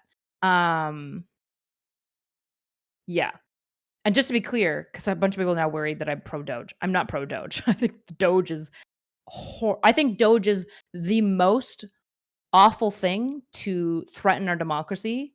I think it's worse than almost anything else that Trump has done. I think Well, it no, might this be is the part of the problem worst with the thing that Trump has branding. done. This is literally part of the problem, is that like Republicans are all running around saying that Democrats are against auditing the government. This is their message right now, is Democrats are Yeah. against auditing the government. Obviously, that's not the case. Obviously, we're all pro auditing the government. We would love for things to be more, well, I don't want to say more efficient necessarily, because I think the lack of efficiency is the point in the checks and balances. I think that's why everything's inefficient, is because we want it to be a very slow rolling process to make sure that only good things get through, only the good shit is what happens, and that it just takes a long time for that to be the case. But yes, everybody is pro like auditing the government. It's just that we're not pro this audit. So Doge we're not in favor of, but an audit of some sort, sure, we kind of already have those in place though, is kind of what I'm saying. Those already exist, and the messaging about the fact that they don't exist is also part of the problem. Is that I see like a bunch of people who are like, I am very just anti-populist overall. Like, I have a very strong bias against populists and populism, because I think that it breeds conspiracy theories and breeds It does. like illogical thinking, where you already have this bad guy that is the government or anybody in a position of power. And now, even if you don't have something to complain about, you have to find something to complain about to believe that they're still doing something evil, to justify your position that it's all evil over and over and over. So we can even fix everything, and it doesn't matter if we fix it, you're a populist. You will still believe that something bad's happening there and come up with some reason to be against it in the end. So this is when you say, like, appeal to populism, this is the shit that I think of. And I'm like, fuck no, dude. No, that's the last thing we need. Like, fuck populism. Like, get rid of all the populists. What if, I'll give you a hypothetical. Say in order to win back democracy and get a democratic leader in power and kind of like rebuild and re-strengthen up our institutions, you needed a politician who fully wore a strong veneer of populism. They spouted all of the populist talking points, whatever would appeal to the people, and that got them democratically elected. And then they went about and they did a whole bunch of what we would probably view as like liberal good things. Would that be okay with you? It depends, because one of the things that I really like about Democrats, and one of the things that moved me towards Democrats, is the fact that I just think that they're way more honest. I'm not really a liberal Democrat sort of person. Like, I don't agree with them on abortion. I don't agree with them on, like Medicare for all and single payer shit. I don't agree with them on like a lot of the stuff that surrounds immigration. I do think illegal immigrants should be deported. I do think that that should be like a standard that we hold pretty stringently, and that we don't start making excuses for like, well, they have families, or they knew that when they came here and did this. Like, I have very differing opinions and very differing values from Democrats. It's just that there's not anybody else out there who represents anything that I believe. And when I look at like, this is an example that I give a lot, is we have a problem in Ohio. Democrats will go look at the problem. There's a bunch of Haitians there. Now housing prices are rising, and they say, okay, there's a lack of supply, so we need to up the supply. We need to build a lot more housing. So Kamala comes out and says, yes, we're going to come out with this new program that it's going to incentivize builders to build more houses so that prices come back down, because there's a greater supply. That will kind of even out the problem that currently exists in a place like Springfield, Ohio. Whereas Donald Trump goes and looks at it and he says, the problem is that the Haitians are eating your cats and dogs. This is like when I may not agree with Kamala, I definitely don't agree. The problem is that they're eating your fucking cats and dogs. And so at least this person knows what the fucking problem is. I may not agree with their solution, but I believe that somebody who knows what the problem is will have a much better solution than somebody who literally can't even recognize the problem. When I'm looking for somebody to vote for, I want to look for the person who's actually talking about the things that I agree with and that is going to say the things that I want. If they're out here saying a bunch of things that I don't agree with and that I don't want, I'm not going to vote for them, right? Oh, so my understanding of populism is essentially it's trying to like appeal to the common man, whoever that guy is, like the guy at the grocery store who's working as a clerk or whatever, appealing to the common man and believing that that man is the most important demographic in society, that that individual, that recently green carded immigrant working at 7-Eleven is what policy should be aimed towards helping, that they are the most important person, and then the most important person to try to talk to.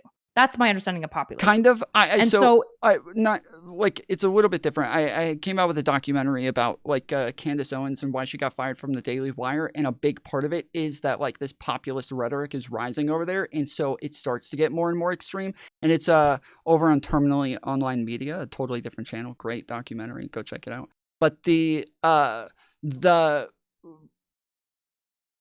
actual idea is the people versus the powerful. So if we're talking about right-wing populism, it's the people versus the establishment government. And their issues are going to be very social. So it's going to be, they're letting too many immigrants in. It's changing the culture. The trans people, they're transing our children and blah, blah, blah, right? That's going to be like a very right-wing sort of populism, but it's the people versus the powerful. The left-wing populism is the people versus the elites. And now it's the elites, like not a lot, big companies and big corporations not allowing us to get free healthcare, or big tech like taking away freedoms or stuff like that. Like it's going to be the people versus the powerful, one way or the other. It's always the powerful are doing something bad. The people who are in control are making your life worse, and they don't care about you. And so yes, somebody is there to represent you versus the powerful. So maybe to correct how I labeled it, then would you then more agree if I labeled populism, if I hear what you're saying, it's approach that tries to appeal to ordinary people who feel disregarded by like the establishment and the elite people. Would that feel more accurate? Yeah, I think that there's always like the poor people and like the regular, average Joe, the middle class could always use more representation and better representation. Yeah. So of course, yeah. Sure. Yeah, that's totally fine. I just wanted to settle at a definition. And I think you're right. Excluding the elite piece in that definition, I think does a disservice. And it's that elite piece especially that's very conspiracy prone. In fact, if you look even at like most common paranoid delusions, there's a lot of paranoid delusions that are connected to this like mysterious elite. I do think that the spectrum of conspiratorial thinking that aligns very closely with the spectrum of psychotic delusional thinking is very interesting, right? And so I agree with your caution regarding populism. However, I think what populism does really well is it creates a compelling narrative for the people about basically that this problem isn't just like unattainable. What it does is it makes the common people feel seen, feel heard, and it's a very simple narrative to buy into in a world that, to be honest, I don't think is fair to expect most voters to understand. For example, like if there's a Nepo baby that's being wasteful, and they thank you, Egghead, for the 5 subs. Appreciate it very much. Everyone, if you enjoy the stream, don't forget to subscribe to myself or to Tom. Whoever you like more. Whoever's winning. I'm just kidding. Sorry. Fuck. I just distracted myself. Compelling narrative. Oh yeah, to comment on. I don't actually expect the average consumer, the average voter, to understand the audit process by which you get a Nepo baby out of a governmental position. I don't even know what it is. I'm sure there is a process. I'm sure there is an actual process. I have no idea what it is. What I think you can do with populism is you could view it as a rhetoric tool, right? And so you're right. What happens is a lot of really conspiratorial, I would argue, I don't know what it is about having babies, but I feel like a lot of women, when they have a baby, they just kind of like become much more conspiratorial. Like Candace Owens had just kids, be clear, and just like it now is just a rhetorical tool. That is, it's the way to like categorize a movement. Donald Trump is a populist not because he actually represents the common man, but because he says obviously he's clearly only about the rich. Yes, he says he does. That's what makes him a populist. Yeah, so it is clearly just rhetorical. So imagine Pete Buttigieg, who I think I would trust to handle a populist rhetoric that's honest, which is that there is corruption within the government. There is wasteful spending. There is a problem with the fact that, I'm not going to lie, being at DC and seeing like the same staffers also know like political staffers who know the donor funders that also know like multiple Yale lawyers, like they're all like in this same little social group. I'm like, this is probably not good. Like this is probably bad, right? There has to be a way where the populist veneer, which is essentially helping the common man understand what they're feeling, connecting with it, and then angling it towards what actual problems are, I just think that there can be Democrat leaders who handle that narrative responsibly. I don't think Bernie Sanders was super bad. I don't know if I think Bernie Sanders was the perfect one, but I think he was pretty good. I think Mhm. Bernie Sanders highlighted a lot of issues. I think that there are a lot of corruption and monetary issues within our government system, not just inefficiencies like the Republicans complain about, but specifically, I would say like the bureaucratic bourgeois elite that are like all inbreeding with each other and also are like board members on each other's private firms and also like, their daughters now married. Like the level of inbreeding collusion that happens amongst Democrat elites and I'm sure amongst Republican elites probably not good. I don't think it's malicious in purpose. I think I understand why it happens. And also, there should probably be something done about it, right? The fact that anytime there's a bad social engineering policy, poor people just pay for it more than anyone else, probably not good, right? The fact that there are lots and lots of welfare related issues, both with people trying to claim welfare and disability. It's incredibly hard to get on disability, insanely hard to get on disability. And the issue is with the bureaucracy as big as it does separate power, but it also can make it impossible to solve these problems because there's no one person responsible for it. But I imagine if you put fire under a couple people's feet, a lot of these problems within our institutions could probably clean up very quickly. The fact that the tariff threat on Mexico got the Mexican president to clean up the fentanyl and immigration crisis by quite a significant amount in like a month. You're just and like arrested so many cartel members. You're like, okay, you guys could have done more than you were saying. But I don't think that there is a huge incentive for a lot of politicians to do so, which I think is bad. And so I think that there could be a populism narrative that is true that angles people towards the actual problems, which is Yeah. mostly archaic policy not getting updated and bureaucratic lack of accountability. Not in a malicious way, but in just a realistic way. I think that there's got to be a narrative to do it. It's not me. I'm not sexy at narratives, but somebody's going to be able to do it. Sure. So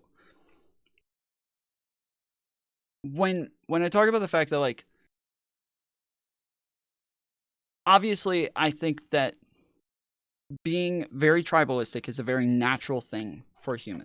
I think that we all love team sports. We all love to be on a side and we love to cheer for that side. We love to watch that side win. There's a reason why sports are so like beneficial and popular is because it doesn't you just live in a city or near a city and now for some reason you don't care who is on that team, you just go and root for them to win and your week is ruined if they lose. Like this is just something that like people love, they love doing it.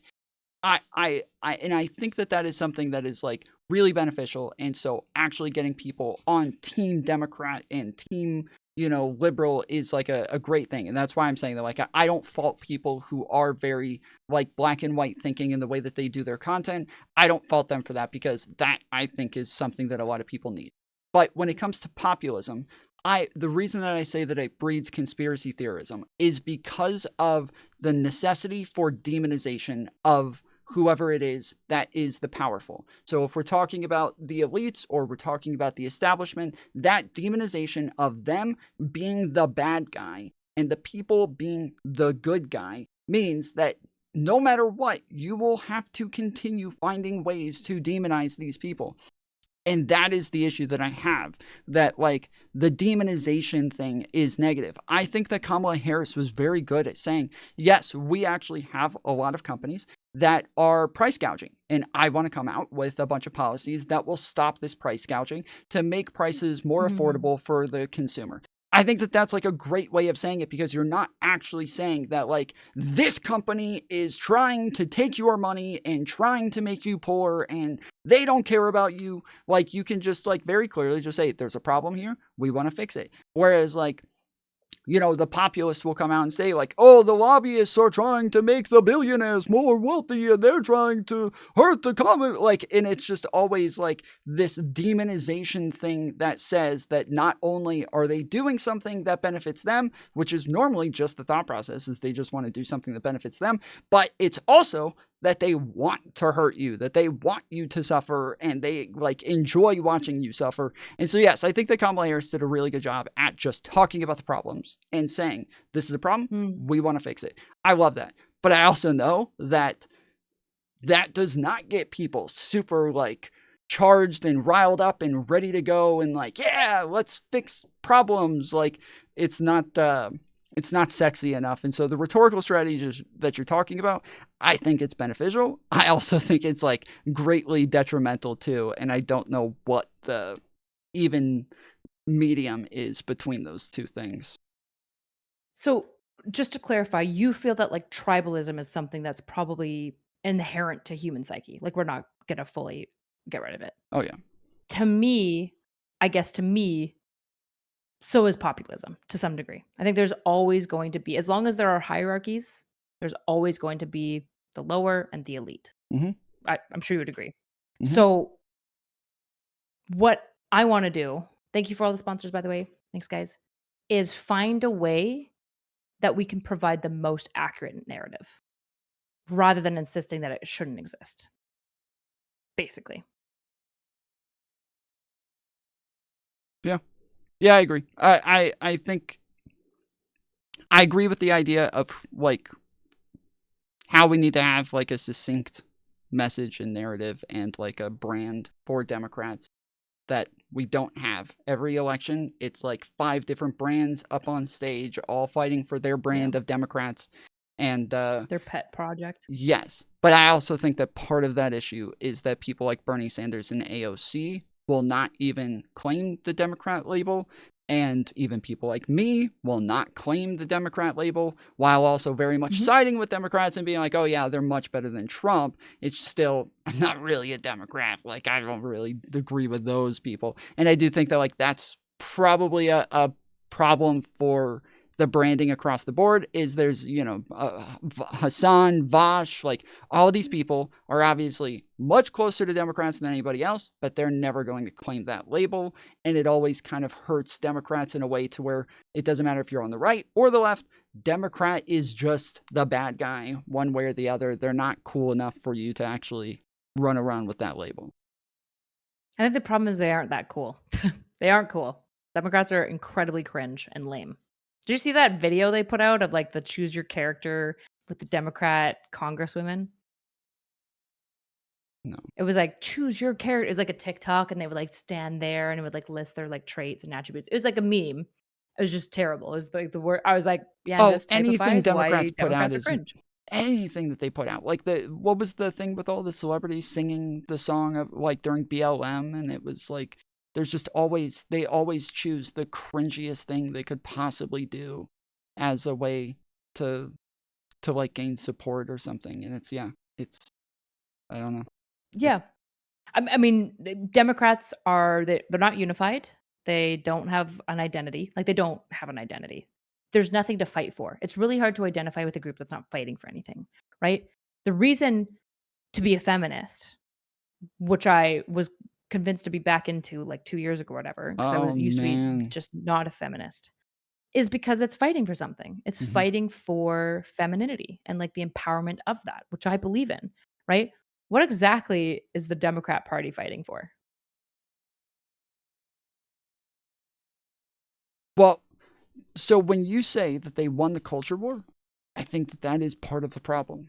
Is they won the culture war. They got all the things that they wanted. Even Republicans weren't able to fight against them on a lot of legislation, and Well, that it was. pause. The left won the culture war. The Democrats did not win the culture war. I think that it was part of so normalizing trans people, the fact that like misgendering somebody was going to be in every TOS everywhere, the fact that like the I think that yes, the cultural norms and like Hollywood, like television, everything was what Democrats would like look for, what Democrats think is good.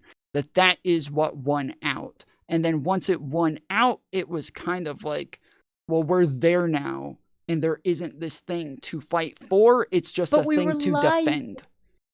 This is the issue. The Democrats were lying the whole time because if you ask any leftist who really values these principles, they would all agree the Democrats don't actually stand for that. The Democrats Hmm. robbed the veneer of like the wokey Hollywood types but never believed it. So like the left won the culture war, but there are people who genuinely believe in that culture that won out. It's just not the Democrats. The Democrats stole that shit. and everyone can smell it, and everyone is so sick of fake stuff. Everyone can smell it from a mile away. People don't want to vote on too far to the left, don't want to vote for the Democrats because basically they had their culture robbed, rifled through, stolen, and worn, and then never actually honored in policy. Because to be honest, their culture's crazy and their policy is fucking stupid. But Democrats were too afraid to say that. They were like, no, no, no. I totally agree that xenogender is really cool. They're really interesting idea. Like, definitely something we should think about. And also, if you even question whether it's fair play for women, for trans women to be in women's sports, you're an evil bigot and a fascist. And it's just like, But I don't and then think that was Democrats, really Democrats though. That was like the leftists. Like I think Democrats were that's the saying, culture. "Hey, we think that." No, I don't think the culture never said that there's like 72 genders. Okay, culture was never on board with that. But that was like the meme. But the culture won out Yeah, and but saying they were a on board trans for woman is gender a woman. abolitionism. Yes, but the culture wasn't. The culture was never on board with gender abolitionism. Democrats were never. What do you mean by that? I mean that there was never a large portion of Democrats who actually wanted gender abolition. That was never a thing. That was the far left, far fringes of the left. Even progressives were not pushing for gender abolition. That was never a liberal or progressive thing. It was just a far, far left thing that you would see on the internet. But that like when you say it was never put in policy, of course, because Democrats didn't actually believe that. What they did believe in is that, like, yes, trans women are women. They should be able to use bathrooms based on like their transness. People should be able to get surgeries at younger ages if they have extreme dysphoria. They're like, these are the things that mattered. That's what won out. And then once it won out, now we're just defending it instead of pushing for something more or something new because we won all of the things that we wanted. Now we're just in defense mode instead of actually pushing for new, greater heights. Sure. And to be clear, I don't want to like split hairs on like the Dems versus the left winning the culture war and stuff like that, because I think we're somewhat now starting to mix up the words of like what's a Democrat versus what's left and how do these things But that's what we're separate, talking because they're about, obviously also separating intertwined. these two brands and saying they're like, yes, that's not us. Those people are not us. We are liberals. We're the ones who are actually irrational. We don't say there's 72 genders. We don't say that so just because somebody identifies as a woman, now they get to go play in the WNBA. Like, so we're not the ones saying that, like, LeBron James doesn't get to just put on a dress one day and then go dominate the WNBA. Like, we're not that person. That's somebody totally different from us. And we're not trying to like say that, oh, we're going to split up all sports to like be these different categories based on like testosterone or something like that. To like, that's not us. That's some totally different faction. That is not us. And so that's what I'm saying is that, yes, if we're splitting up the branding, we're saying that those are very different people from us. But then while we're talking about them being very different people, you're not sure how to separate those two things. I've been fighting that these are very separate groups for a very long time. I have been very clear that I think these Gotcha. Yeah, you're taking like just to make sure I'm understanding you. You're taking kind of the Slate Star Codex, like there isn't these two parties. There's kind of like three. There's like this gray party that's in between. That's not really liberal. It's not really Democrat. That's not really Republican. There's something in between, and they care a lot more about like policy. They tend to be more like politically informed. Is that what you're saying? Am I understanding you correctly? No, I'm saying that a lot of the things that people use to say that this is what Democrats believe in, Democrats never actually believed in that. It was a meme. It was like some random 15-year-old on TikTok who was like, saying, hey, there's 72 genders and blah, and I'm cuttlefish gender. Yeah, people were super bad faith to Democrats. I totally agree with you on that. What I'm saying is that when Democrats said things like they cared about a whole bunch of this like youth having trans stuff, and they weren't really willing to push back on like teens and kids getting like puberty blockers. I feel like we're very quickly seeing that most Democrats didn't really believe in that. They just didn't want to push back. What do you mean by that? Right? Because I'm not sure that like the fact that Gavin Newsom just came out so quickly to be like, yeah, trans women shouldn't be in sports. It's like, okay, then all of this other shit was never real. Like, there's no way that you have that take all of a sudden, but you were like also trying to insist that like maybe 10-year-olds should be on puberty blockers. There's no way that these two things were co-occurring. I hold both of those positions. Sure, but you would own both of those positions. Sure, but I do think there's no way that previously that Gavin Newsom would have agreed that trans women shouldn't be in women's sports. Yeah, sure. But I also think he that had to wear the veneer of that. Yes, but I think that Yeah, it wasn't clear within the Democratic Party whether or not that was what Democrats wanted or not. I think that it was very I split agree. 50-50, where we have like half the Democrats are progressives, half of them are liberals, and then we have like the progressives say trans women should be in women's sports, the liberals say trans women shouldn't be in women's sports, and so they're just choosing which side they're going to appeal to at one time or another, and over time liberals won out, and now the progressives are kind of moving off those positions. That's the way that I see it. Yeah, I think I would agree with that, like, level of, balance within the Democratic Party, yes. I think that a lot of us said for a Um, long time that the pendulum was going to swing back and even out, and that at first it went a little too far, but that it was going to come back because there was obviously a lot of pushback on a lot of stuff like that. yeah, so maybe looping back because I don't wanna get too lost in the sauce on, like, the culture war, like, it's not the interesting conversation to me. What I think is actually interesting is, what are Democrats fighting for? Like, what is our uniting what are Democrats fighting for? Who are they?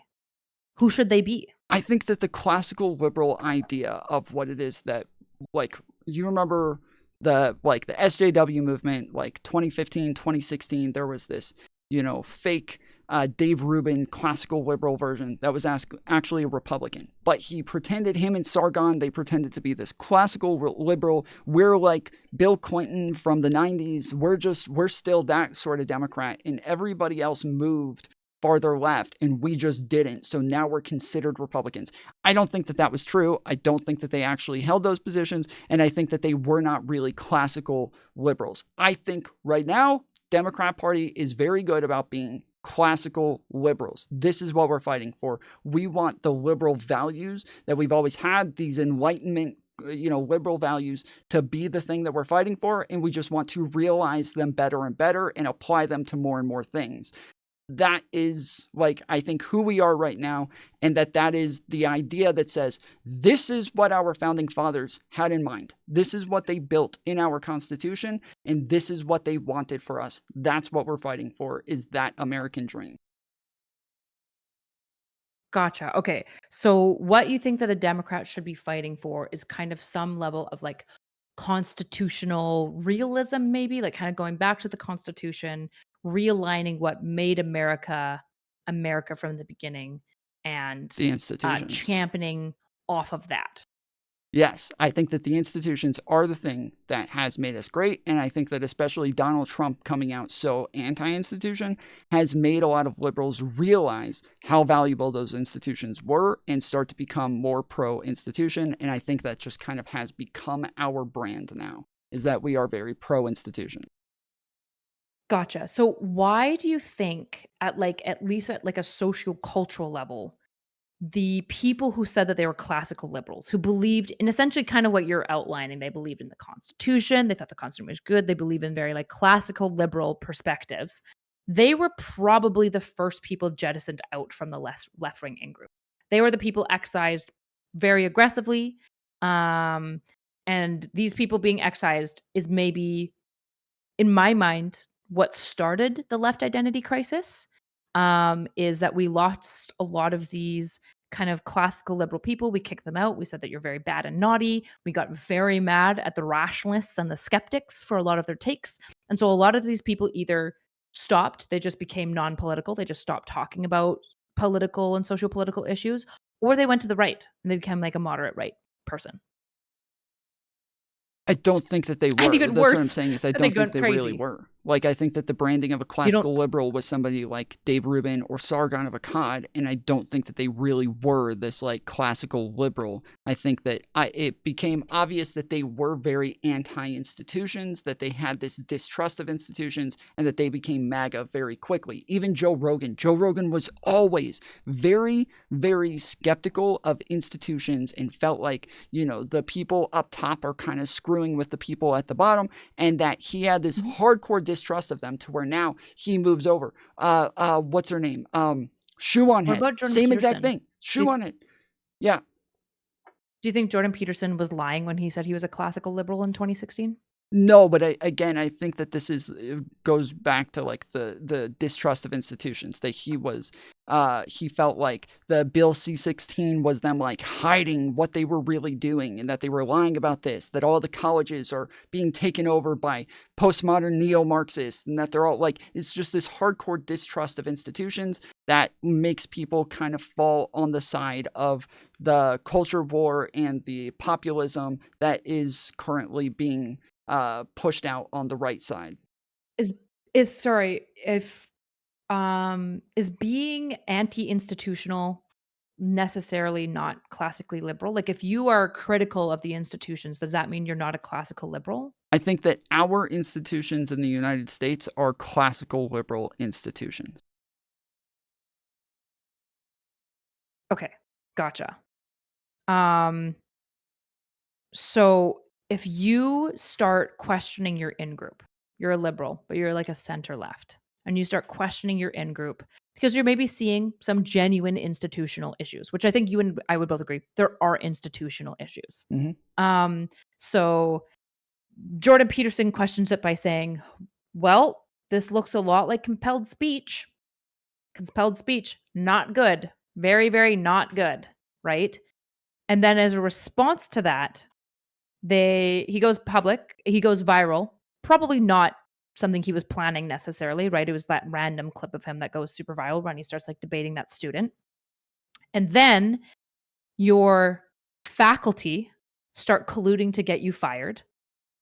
People start calling all of your workplaces, people on your perceived side. So if you're in his mind, and let's just assume he thought he was left, right? And he sees his peers basically trying to cut him out, to excise him, because in his mind, he's questioning one thing, which is compelled speech, right? Because I don't believe at the time he was super critical of like university or other institutions. It was specifically, he was like, this Bill C-16 is bad news bears. Compelled speech, very bad. Now, you and I think both disagree with him. I think he was wrong that it wasn't about that necessarily, but that was his initial criticism. Mm-hmm.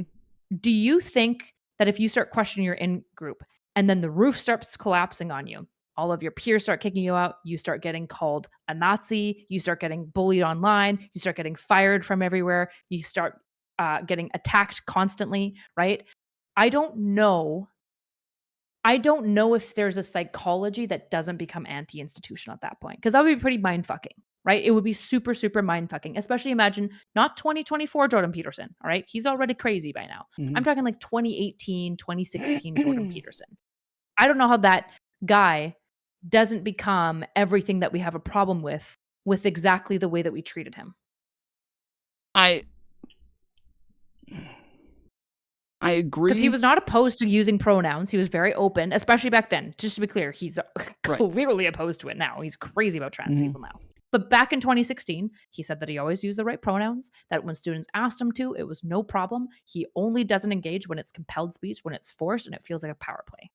I agree with the psychology part. The problem is that like the initial thing is that if he's lying about that or wrong, drastically wrong, obviously that's what people are pushing back on. He perceives it as though they're pushing back on like, you know, his position against compelled speech, but they're not. They're okay that like, you know, I think that everybody's like, yeah, we agree. There shouldn't be compelled speech. But we're against the fact that you're misrepresenting Bill C-16 to look like it's compelled speech, right? He is. I think everybody was very clear on that. I think it was very clear people were not against him being against compelled speech. They were very clearly against him misrepresenting Bill C-16. It was his. The psychology, obviously, if you're unwilling to admit this to yourself. Well, it's not even just trans stuff.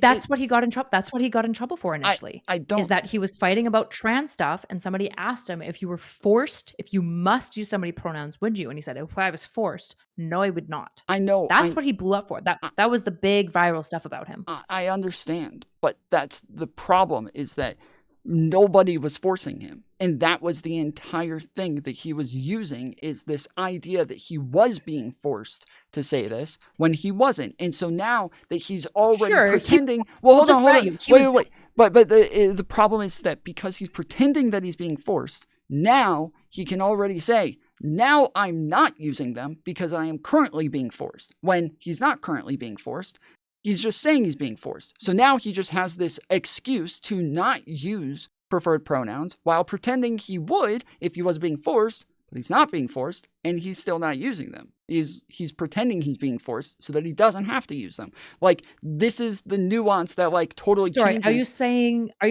Peterson all along didn't want to use trans pronouns, and C16 just came out as a like handy excuse for him to dodge that? Because my understanding, and I don't think there's any been evidence to come out, is that he was incredibly respectful of trans people. He mostly worked with women. He was a very liberal institution, very liberal person. He would, by all means, was just like a very standard center left person. That's my understanding. Is there any evidence to suggest that he just hated trans people a lot before this, and C16 was just an excuse? No. Okay.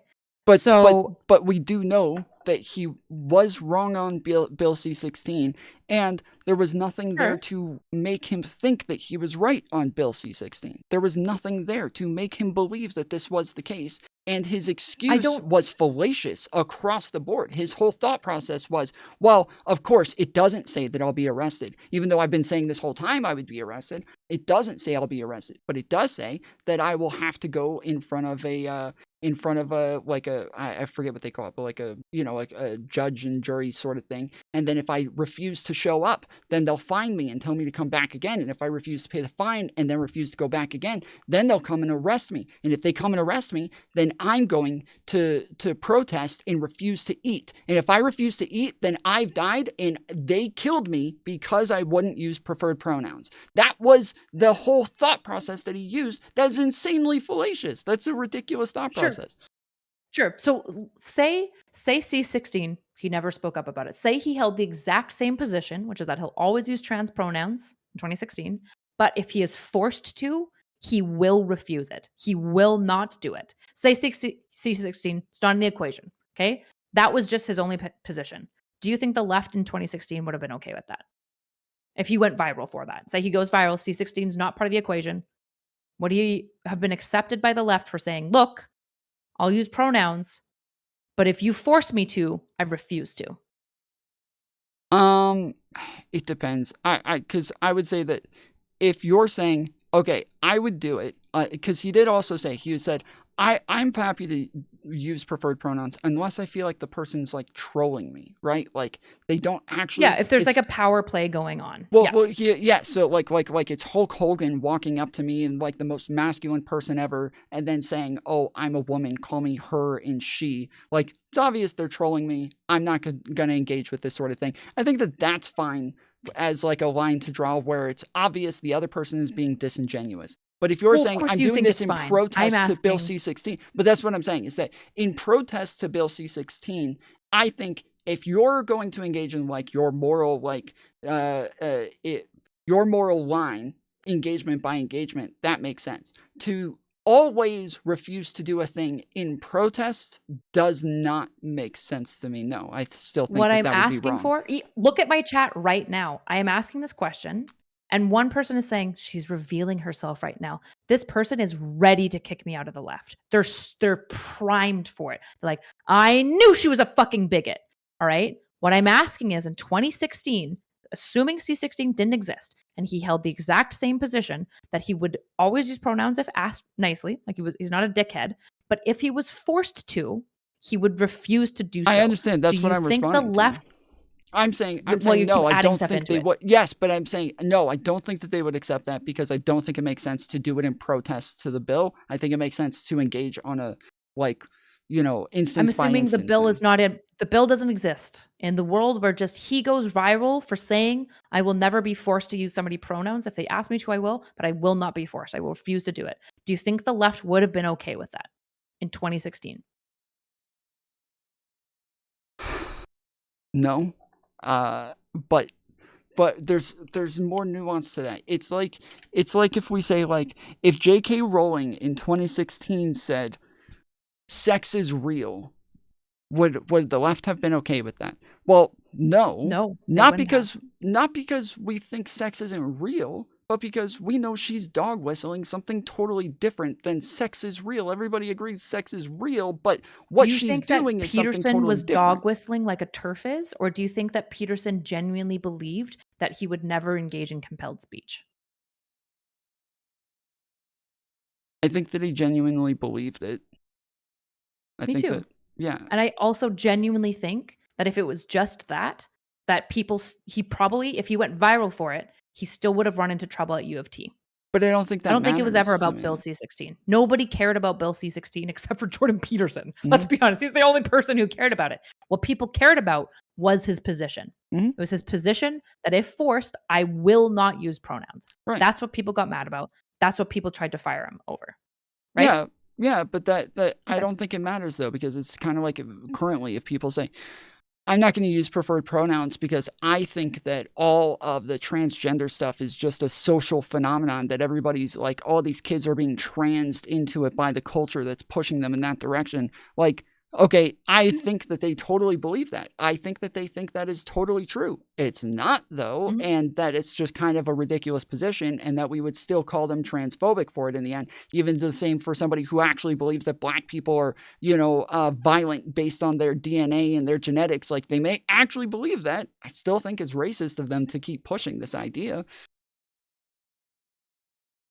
Sure. So do you think that Jordan Peterson was transphobic by saying that if he was forced to just to clarify, like you would agree with essentially kicking him out of the left in 2016 if his position was just if I'm forced to use pronouns I won't. Kicking him out of the But if left is a little extreme, but I think that the pushback on that idea that that is like an acceptable position is fine. I think that it is okay to push back against that idea. sure, but nobody just pushed back on him, right? He lost his job, he became a fascist, he like the entire world crumbled down around him. Ariana tipped $2. Ask Erudite if the left would demonize Peterson if he weren't Yes, viewed as a but martyred I free agree. speech warrior by the But right for that's being against Which Bill doesn't C-16. make his The left positions would be against now his opinion, good but they wouldn't or keep attacking fair. him throughout It his makes whole it career. understandable what happened in that the left lost all of these classical liberals that you're talking about. but I Because don't some of think the they were biggest actually names classical heads, liberals. I I Peterson was a classical liberal. There's a whole bunch of people like the whole rational okay, skeptic movement when they died say very much yes, because of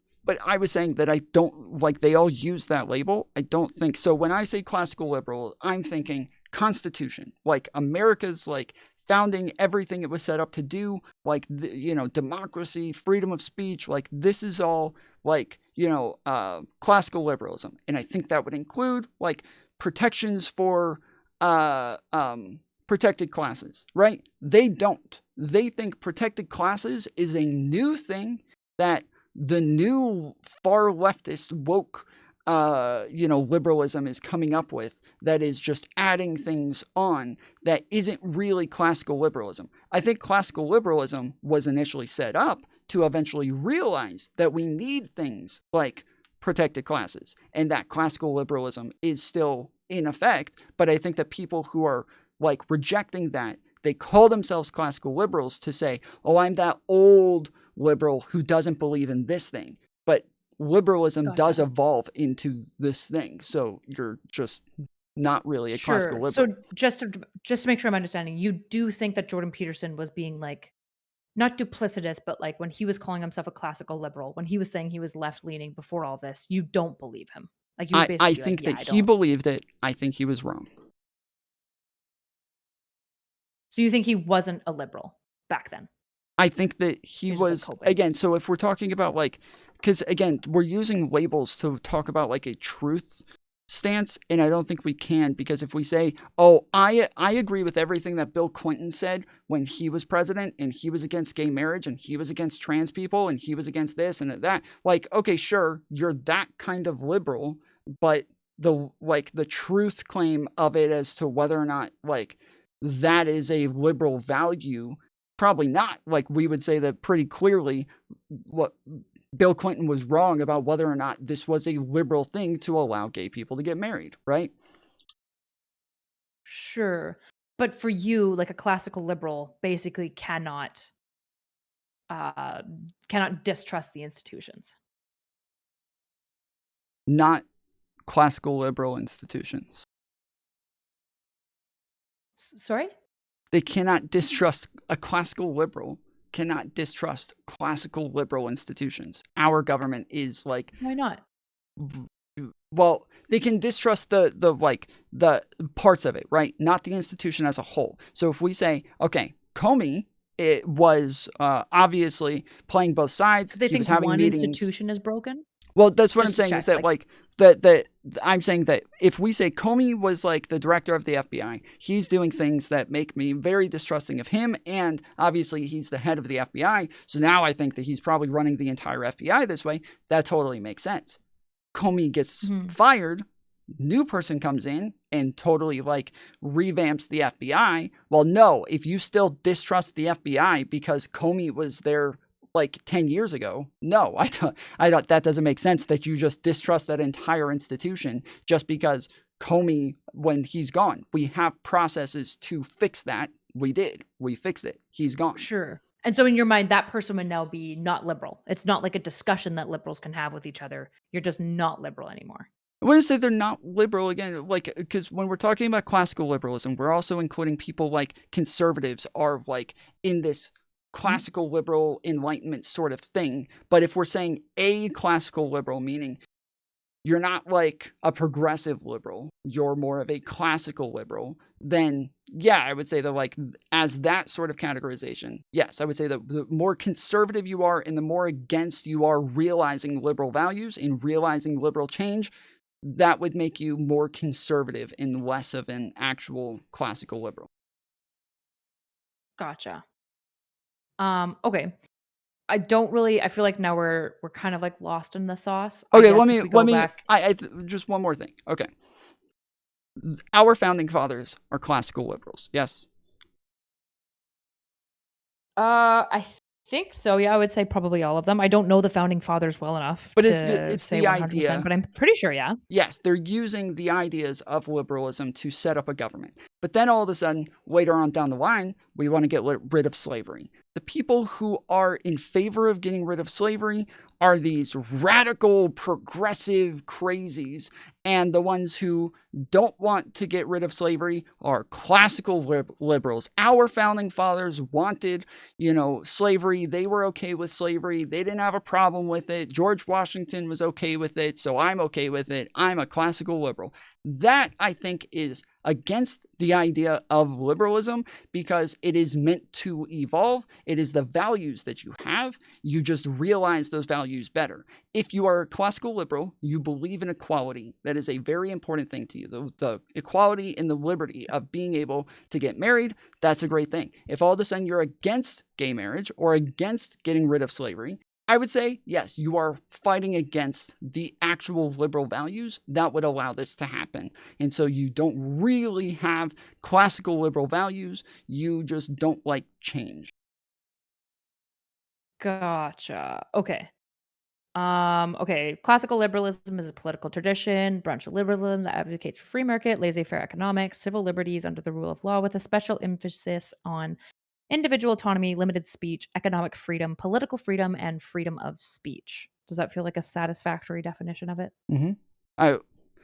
Okay. Laissez-faire economics is a little broad, but yeah. Right.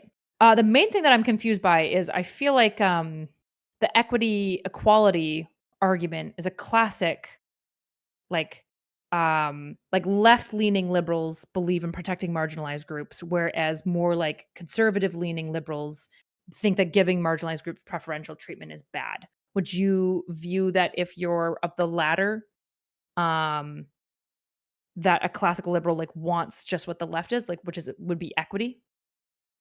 I don't think it's about equity necessarily. I think it's about like which one you're prioritizing. Is it like individual freedom or equality? Which one do you prioritize over the other? I think that lots of times if you're willing to take away somebody's individual freedoms for equality, then I think that would go against classical liberal values. But I think in a lot of these cases, we're not actually taking away somebody's individual freedom in order to have some level of equality. Like if we say that, I suppose in some sense you are. So if we say, okay, you're not going to allow a black person to sit inside of your restaurant and sit at the counter and eat there, like sure, technically we're taking away that owner's individual freedom to kick out black people or to stop them from sitting where they want in order to have Yeah. some level of freedom. But I think it expands individual freedom for more people to where also black people can't kick out like white people or Native American people or Indian people or any of these other people, to where it does expand their individual freedoms to be able to go into any restaurant and sit. And so the equality is expanding their individual freedoms, and therefore we're actually getting more individual freedoms in this case as well. Gotcha. Okay. So basically, like, what you want is equity broadly. Like, you believe in equity so long as it's not like stealing opportunity from other people, not robbing another person. I'm just checking. There's no gotcha here. I'm just No, no, clarifying your no. I position. don't think there's a gotcha. It's just the problem is that equality versus equity, Republicans define these in opposite ways that the left defines them. They will call Mhm. equity, meaning like people having all the same rights. They will say that that's equality, whereas equity is where they all have the same outcomes. Whereas the left says no, equality is where they have all the same outcomes. Equity is where they have all the same rights. And so Isn't it equity just depends being on which one. fair?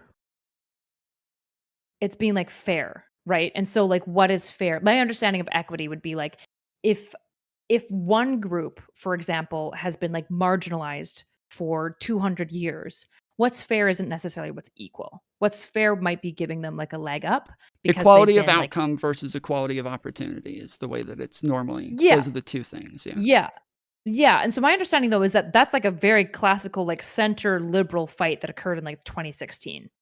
But I guess I wouldn't say, are we saying But they use the words both aren't in liberal? opposites. And I so I'm know that saying I'm one's in favor of equality of opportunity, not equality of outcome. And so I think that like the yeah, equality of opportunity is the thing that I'm in favor of, not necessarily equality of outcome. But in order for you to sure. have equality of opportunity, there has to be some equal outcomes in some cases. So if we say, okay, we want everybody to be able to vote, not just white people, we want black people to be able to vote as well. And in order for them to be able to vote and to know what they're voting for, they have to get public education so that they understand science, they understand like history, they understand like all of these different things so that they can vote and can engage in democracy. Yeah. That we Yeah, have I an understand. equality of outcome there where we're saying they all get the same public education as one another. That is an equality of outcome. But it's so that after that, they can have an equality of opportunity. It is kind of, you have to have a mixture of both in some sense. Okay. Um, right. But that's not equal opportunity at the bare bottom. Like some liberals would say, I don't even know if I need to get into this with you necessarily. I'm just saying my understanding is that a lot of classical liberals, particularly from 2016, would say that like what you're advocating isn't equality of opportunity. It is equality of outcome. Which I agree with you, to be clear. I'm just trying to figure out, are we saying that if people disagree with that claim there, are you saying that they're not part of like the liberal camp? I'm not saying that they're left. I would agree that they're probably not left leaning, but are they not part of like the liberal camp? I would say that they wouldn't have what we would consider in America to be liberal values, yes. I would say that if, like, when we look at somebody who's going to be discriminated within their colleges, and they're less likely then to go to college and get a degree because people won't use their preferred pronouns, now we are kind of making it more likely that these people are just not going to get degrees and that they are now not getting equal treatment in any sort of way to where they would have inequality of opportunity afterward. But you don't think that people should be like punished if they didn't use pronouns, I'm I assuming. I think that, so this is like the problem is that because the government says that they cannot treat people differently based on these protected classes, and all of these schools are getting government funding, those schools will Yeah. lose government funding unless they actually treat everybody equally. And so those schools are now going to enforce these rules to say you cannot discriminate against these people because we need to keep this funding. And if you do it, we may eventually even fire you because you refuse to actually do this, and we can lose all of our funding off of it. So it's So you have to you kind of have to use the pronouns even if you don't want to. right.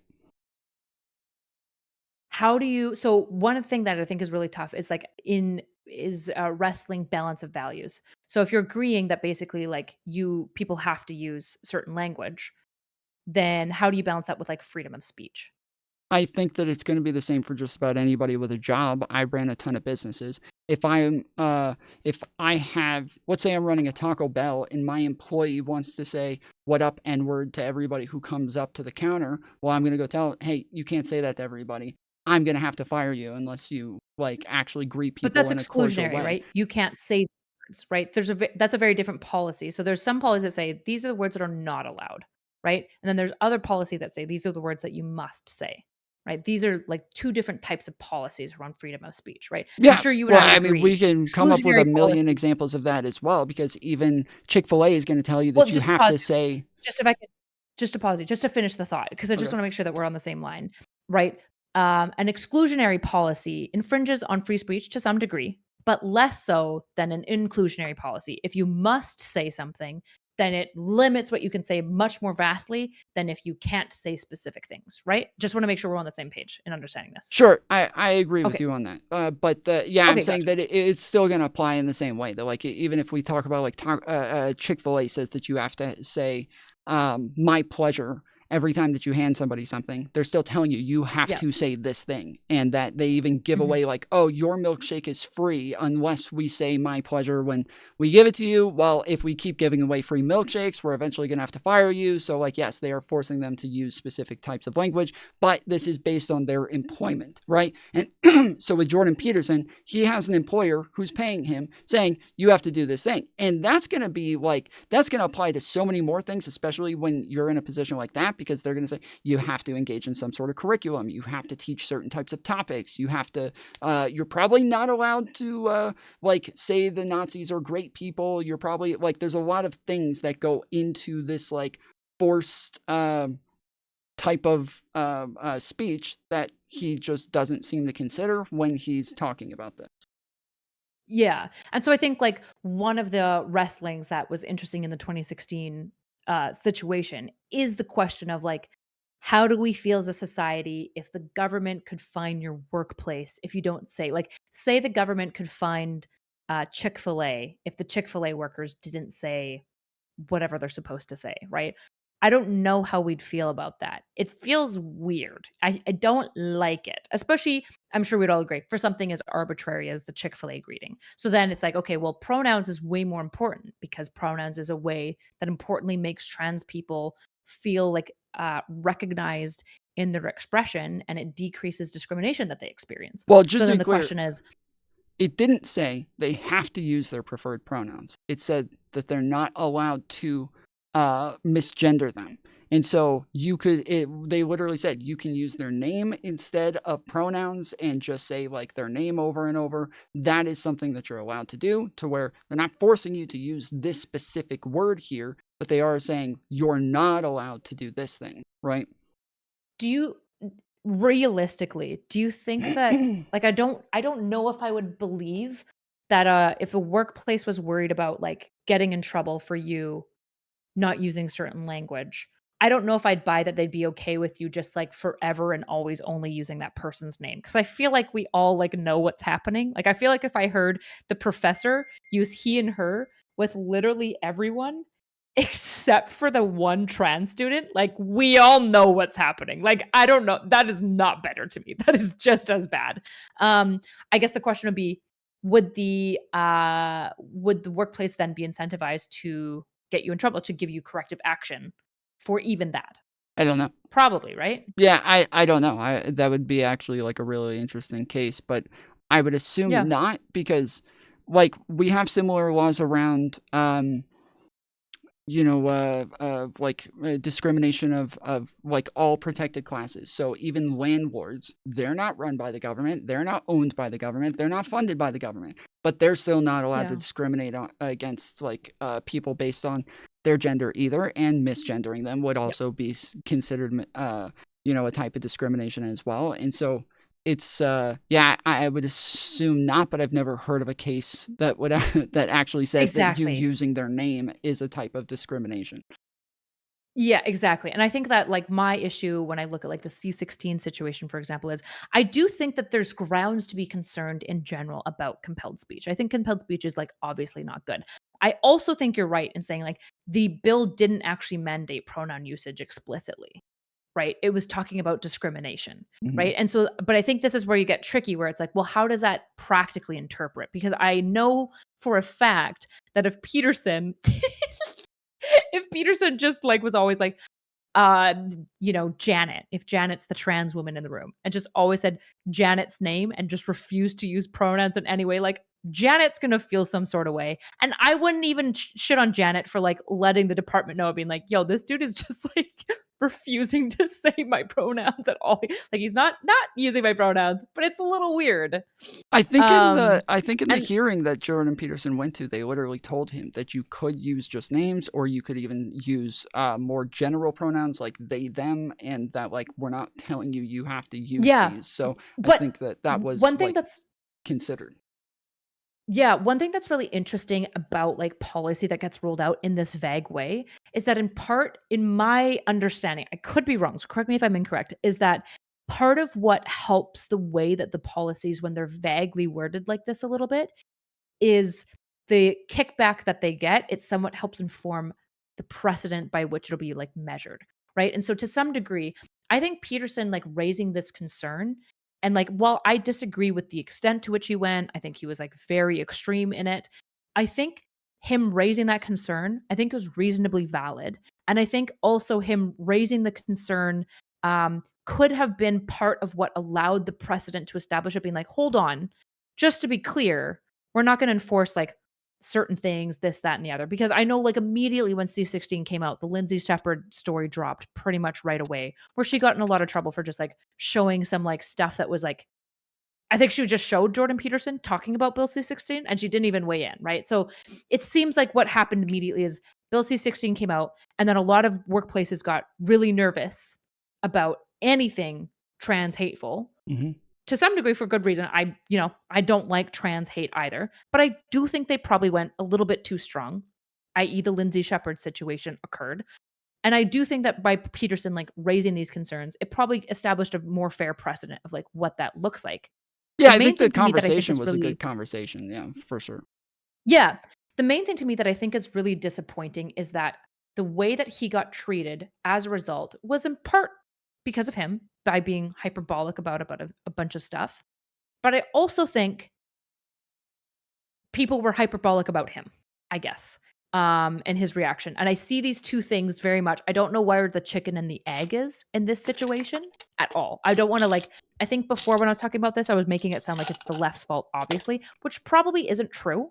I'm probably not being empathetic enough to like the left side in this situation. What's probably more true is that there's this confluence of both him and his peers at this time being hyperbolic towards each other and being angry and people being genuinely concerned about trans people, but then being hyperbolic and being like, you must obviously just hate trans people. Hmm. And he's being like, I don't just hate trans people. I'm genuinely concerned about compelled speech. And also, this is going to become the Holodomor, right? And it's like, okay, guys, everyone needs to chill out like for 2 seconds. But none of that happened. But regardless of that, what occurred is the right went, you can ask all the questions you want, right? All the questions you want, which is very incredibly tempting. And I think when I look back at like the 2016, like all of the classical liberals that I do think we did end up losing as a result, I do view that as like overall a net negative. While Jordan Peterson might not be the person that's a loss of losing, I'm not sure. I think some people would weigh one way or the other. I think in general, this sentiment did occur. And I don't want to rewrite history to pretend that it didn't, which Hmm. is that like there was this genuine fear of people not treating particularly trans people, but it extended to lots of people, lots of vulnerable groups fairly. But as a result, we became extremely reactive to kick people out long before I think it was warranted or fair to assume not just that they weren't left, but in our minds, evil and bad. And I think that we've lost a lot of good faith that I think we otherwise should have I had. don't see it as like kicking people out. I I understand why you say it that way, and that's not inaccurate. It's just that, like, I did a video a long time ago. I was podcasting, and it was growing really quickly, and then I started doing streaming on Facebook, and this was where all of my audience was, and all of a sudden I started to have a lot of disagreements, where I started to realize that every time, like, people on the right talked about something that people on the left believed, it was a horrific straw man of what they actually believed. But then every time people on the left talked about what people on the right believed, they would perfectly steelman it and then fucking demolish it. And I was like, I'm starting to realize that, like, I am in just an insane echo chamber here where nothing is real. But I was always told that the people on the left were crazy, to where I would never even give them the charitability to listen to what they had to say in the first place. But then I started a podcast that's all about having these people on and having conversations with them, to where I'm trying to figure out how the hell they can even justify that, like, a woman can have a penis. Like, how the hell can you think this sort of thing? And all of a sudden I realized, oh, they actually do have, like, really broad and, like, nuanced sorts of thoughts on these things that isn't ever what I was given from the right. So I come out with a video that's just kind of explaining, I'm still a conservative, I'm still a Christian, I still believe all the same things, nothing changed on what I believe. I'm just realizing everybody on my side doesn't actually have the descriptive reality of things. We agree on the prescriptions, but we disagree on the descriptive reality of what's actually happening. Immediately, hardcore canceled. Like, my entire audience disappeared overnight. Got, like, tons of comments calling me a socialist, a communist, an authoritarian. They're like, all of these things. It was insane. Just real quick, they all hated me and didn't want anything to do with me. This is, like, normal. Is this in what era? This was in what 2020, I believe. Gotcha. Or 2018, 2019, somewhere around there. But yeah, like 2018, 2019. But the thing that happened was I didn't agree with them anymore. Them and me and them and I, we were not on the same side anymore. We didn't have the same things. When they're talking about BLM is this, like, movement that wants to kill all cops, and I'm like, well, it's not really. Like, there's a movement and then there's an organization, and these are, like, very separate things. They're not willing to engage in that sort of nuance. That is not the descriptive reality for them. So when I talk about things that way, we have a fundamental disagreement there. They don't want anything to do with me anymore, right? That is the thing that just, like, separates us, is they're saying, oh, I think you're wrong. I think this is destructive. So I'm going to argue against you now. I'm going to be on the other side of these problems. This is the same thing with Jordan Peterson. When he's moving in a direction and he has a take that everybody else thinks, oh, I'm not on your side and I'm going to argue against you and I'm going to fight against that idea. That's just them fighting for the things that they believe in. That's him fighting for the things that he believes in. And then after a while, yes, he's going to start to feel like, oh, well, this isn't just, like, a single thing, but this is, like, just a microcosm of more things that I disagree with the left on, and that they're becoming the postmodern neo-Marxists that, like, I don't want to be part of. And so now I'm going over to the side where they're fighting against the thing that I'm against. Sure. And so all of that is to illusion. You didn't get chased out. You left. Kind of. Because yes, we had real disagreements. Yes, we had real disagreements. Sure. We had fundamental disagreements where I wasn't really on their side anymore and they weren't on my side anymore. Sure. I think that's fair. I don't think that necessarily changes. When I say chased out, that makes it sound too intentional and foreplanned. What I mean is, I like, to some degree, your group chased you out. You were already on your way out. I get that, right? But I imagine if they hadn't, like, gone on this, like, burn down the entire world, destroy you mentality, you probably would have been warmer towards that space than you are now, because they didn't try to, like, cancel you and destroy your entire life, right? I think when I'm talking about chasing out, I'm talking about purity-based bullying that leads people to being so unwilling to associate with us out of, like, both trauma and disgust, that we we lose out on potential people who otherwise, if they hadn't been treated in such a way, would have been more reasonable to our side. Mhm. That's my main concern. I Mhm. don't want to do that anymore. That's the only thing that I'm asking for.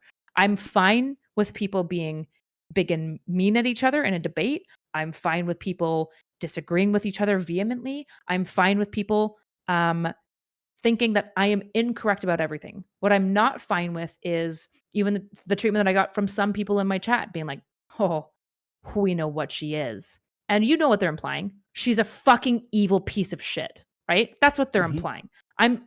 We have to get over this on the left. We have to get over it. If the right apparently was doing that to you in 2018, I don't care. I don't think the right leads to good policy. I'm not here trying to improve the right, okay? I don't give a fuck. What I want is to see like the left do better because I think that it has the right presuppositions.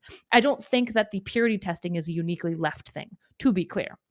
I think all sorts of sides do purity testing that become like religious and moralistic in their mindset because I grew up in a fundy Christian church. I know all about right-leaning purity testing. What I'm sick of on the left is the purity testing because purity testing always harms the group. It just always does. Other than the principle stuff that you are calling purity testing, right? It's not good. But It's not good for I'm any saying group. there isn't a difference there. Like, I don't think that there's a difference between what I'm calling purity testing and what you're calling purity testing. I think everybody has a principle that they think this is what matters and this is what defines us. And that, like, if people disagree with this principle value, then we're just not on their side and we need to separate ourselves from them. I think that is all purity testing across the board. The problem is that, well, I agree with you in some senses because obviously this happens to me a lot. Here's a good Go ahead. example. You will probably never be fully accepted onto the left Mhm. because you were right before, and we do not accept refugees, ideological refugees. We do not accept them, right? I started out left, at least on my social media presence, so I can earn my way out. I'll definitely never earn my way back in. I think it's wrong that people would look at you and your content and go, "Yeah, that guy's not left. He can't Mhm. be part of like." It's like he just is, right? He wants democracy. He just like is, especially right now because it seems like when I'm saying right, I'm talking about Republican MAGA stuff, right? I'm Mhm. not talking about like traditional conservative blah blah blah blah blah. Right. I am talking about whether or not we are going to unify. And you would not be accepted. You're not Right. part of the team. You're never going to be a part of the team because we don't accept refugees, and that's bad. Well, And so the difference in my definitions is this functional piece. I yes. just want to be clear because when I'm talking about purity testing, I don't want it to get mixed up with having principles. There's Principles is good.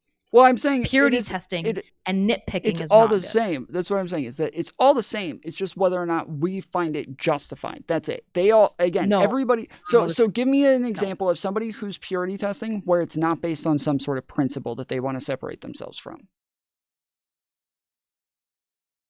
I think the problem is that I need to find a better way to define these things. So I'm hearing you. I'm hearing you be like, yeah, they sound the same. Sure, I am telling you, they're not the same. They're Okay, not the so same in their right. function, in So their purpose, and anything that they do. what I hear is that So they're we can call different it a in different word if you function. want. Well, no, I'm hearing that they are different in function. That is about whether or not we find it justified. So, like lots of times, I will say something that like I that just don't does. want to. I just don't want to. Just to be clear, I don't want to get lost in semantics, and I I think know, I that know. that's Me, what's me neither. happening. Me So neither. if you want to call Me it all neither. purity testing, that's Me neither. fine with I don't me. care about But the what I'm semantics. telling you is, I'm talking about different I things. understand, but It's that's why I'm fine if trying you to think give that an they're the same example thing. to try to see like because what I see a lot of times is like I'll say something that sounds very dog whistly to somebody, and I understand why it sounds dog whistly to them. But if I'm sitting here and I'm saying, yeah, like no, like actually just saying trans women are women does not mean that that's actually what it is. And saying anybody who identifies as a woman is a woman, that literally does not make sense. It is circular logic. You can't make that make sense. It is just objectively untrue. That is not what makes somebody a woman. When I say that, everybody immediately hears, oh, this is fucking Matt Walsh over here talking about why trans women aren't women and blah, blah, blah, right?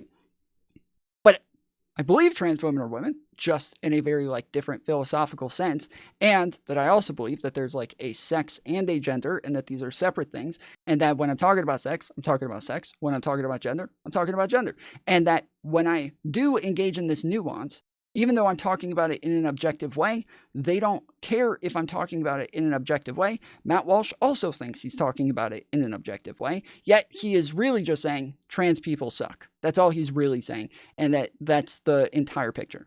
So when they hear me just say trans women are not women just because they identify as women, that to them, I am now a transphobe, right? And now they, based on this principle of like being unwelcoming to trans people and not believing trans women are women, that they are automatically against me. I am not on their team. This is a principle that they hardcore disagree with me on. That's not what I believe. I believe that trans women are women. I just believe it in a very like more nuanced and objective sense. And that now I am kicked out of the club because I'm a transphobe. That I think it is about the justification that I think they're wrong about whether or not I'm actually on the team. I am on the team. They just aren't willing to listen long enough to know if I'm on the team. So they are jumping to a conclusion that is incorrect and then kicking me off. They're not giving you the benefit of the doubt. That's what I'm talking about. Yes. Okay. So when I'm talking about purity testing, all I mean is the superfluous differences, right? I'm not talking about requiring a difference in principle. I'm talking about superfluous differences. Like, doesn't like the word that you're using, even though you both agree with the idea, right? In the same way, when we say virtue signal, obviously we're not talking about any time somebody espouses a virtue. We're talking about when people are like being superfluous in their virtue posing, because it's not that meaningful. They're just like doing a thing. I'm just meaning the phrase connotatively. Okay. So I agree with you. And this is why I said at the beginning, I think that like a thing to like take into consideration is a lot of different people change their minds or believe things in different ways, right? They have very different processes of how they do it. The way that the majority of people choose what it is that they believe is they find people that they like. I like this person. This person believes X. Well, if they believe X, then I trust them. I believe that too, right? Or we know that most people become less racist by actually hanging out with black people and then finding like a respect for that black person to where they start to change their mind on how they think of black people. It is a very tribalistic thing where we are starting to humanize them in a way, and then they have an idea, and now we respect that because we respect them as a person. This is the way that most people believe things. So if you start to build a community off like being a great video game player, right? And then everybody comes and they watch you play video games. They think, Kyla's awesome. I would love to hang out and get a beer with Kyla. She's a fucking dope person. And then afterwards, you're like, yeah, also trans women are women. Now they're sitting there like, oh, fuck. Like I didn't ever think like she would believe something like that. But if she does, I like Kyla. I think she's cool. If she says it, it probably makes sense in some sort of way. So I'm sort of becoming more like amenable to this sort of thought process. That is the way by far the majority, like 80, 90% of people come up with their positions is based on that, not based on like logic or values or anything like that. They just trust totally people. Agree. Yeah. People don't care about any facts until you care about their feelings. And most beliefs are feelings first. Yeah, I totally agree. Yes. So I think which is why I think populist rhetoric would be super effective. Sure. Well, but that's also why I'm saying like, yes, there's a ton of people who are going to engage in the team sports and that the team sports are very beneficial for them and that is what people want. That's what they care about. That's what makes them feel accepted is the team sports and just going after each other. Whereas there's other people like me who I don't really care about that. And it's not because I think other people don't care about it. It's because I just don't care about it. And so I want to look at things more objectively and I just want to look at the facts. I agree. That's it.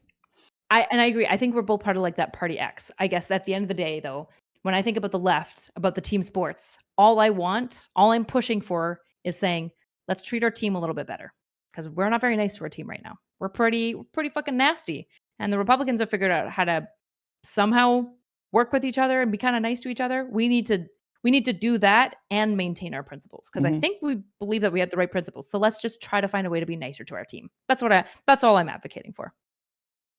Which I think you agree with. Yeah. Yep. To an extent. Yeah.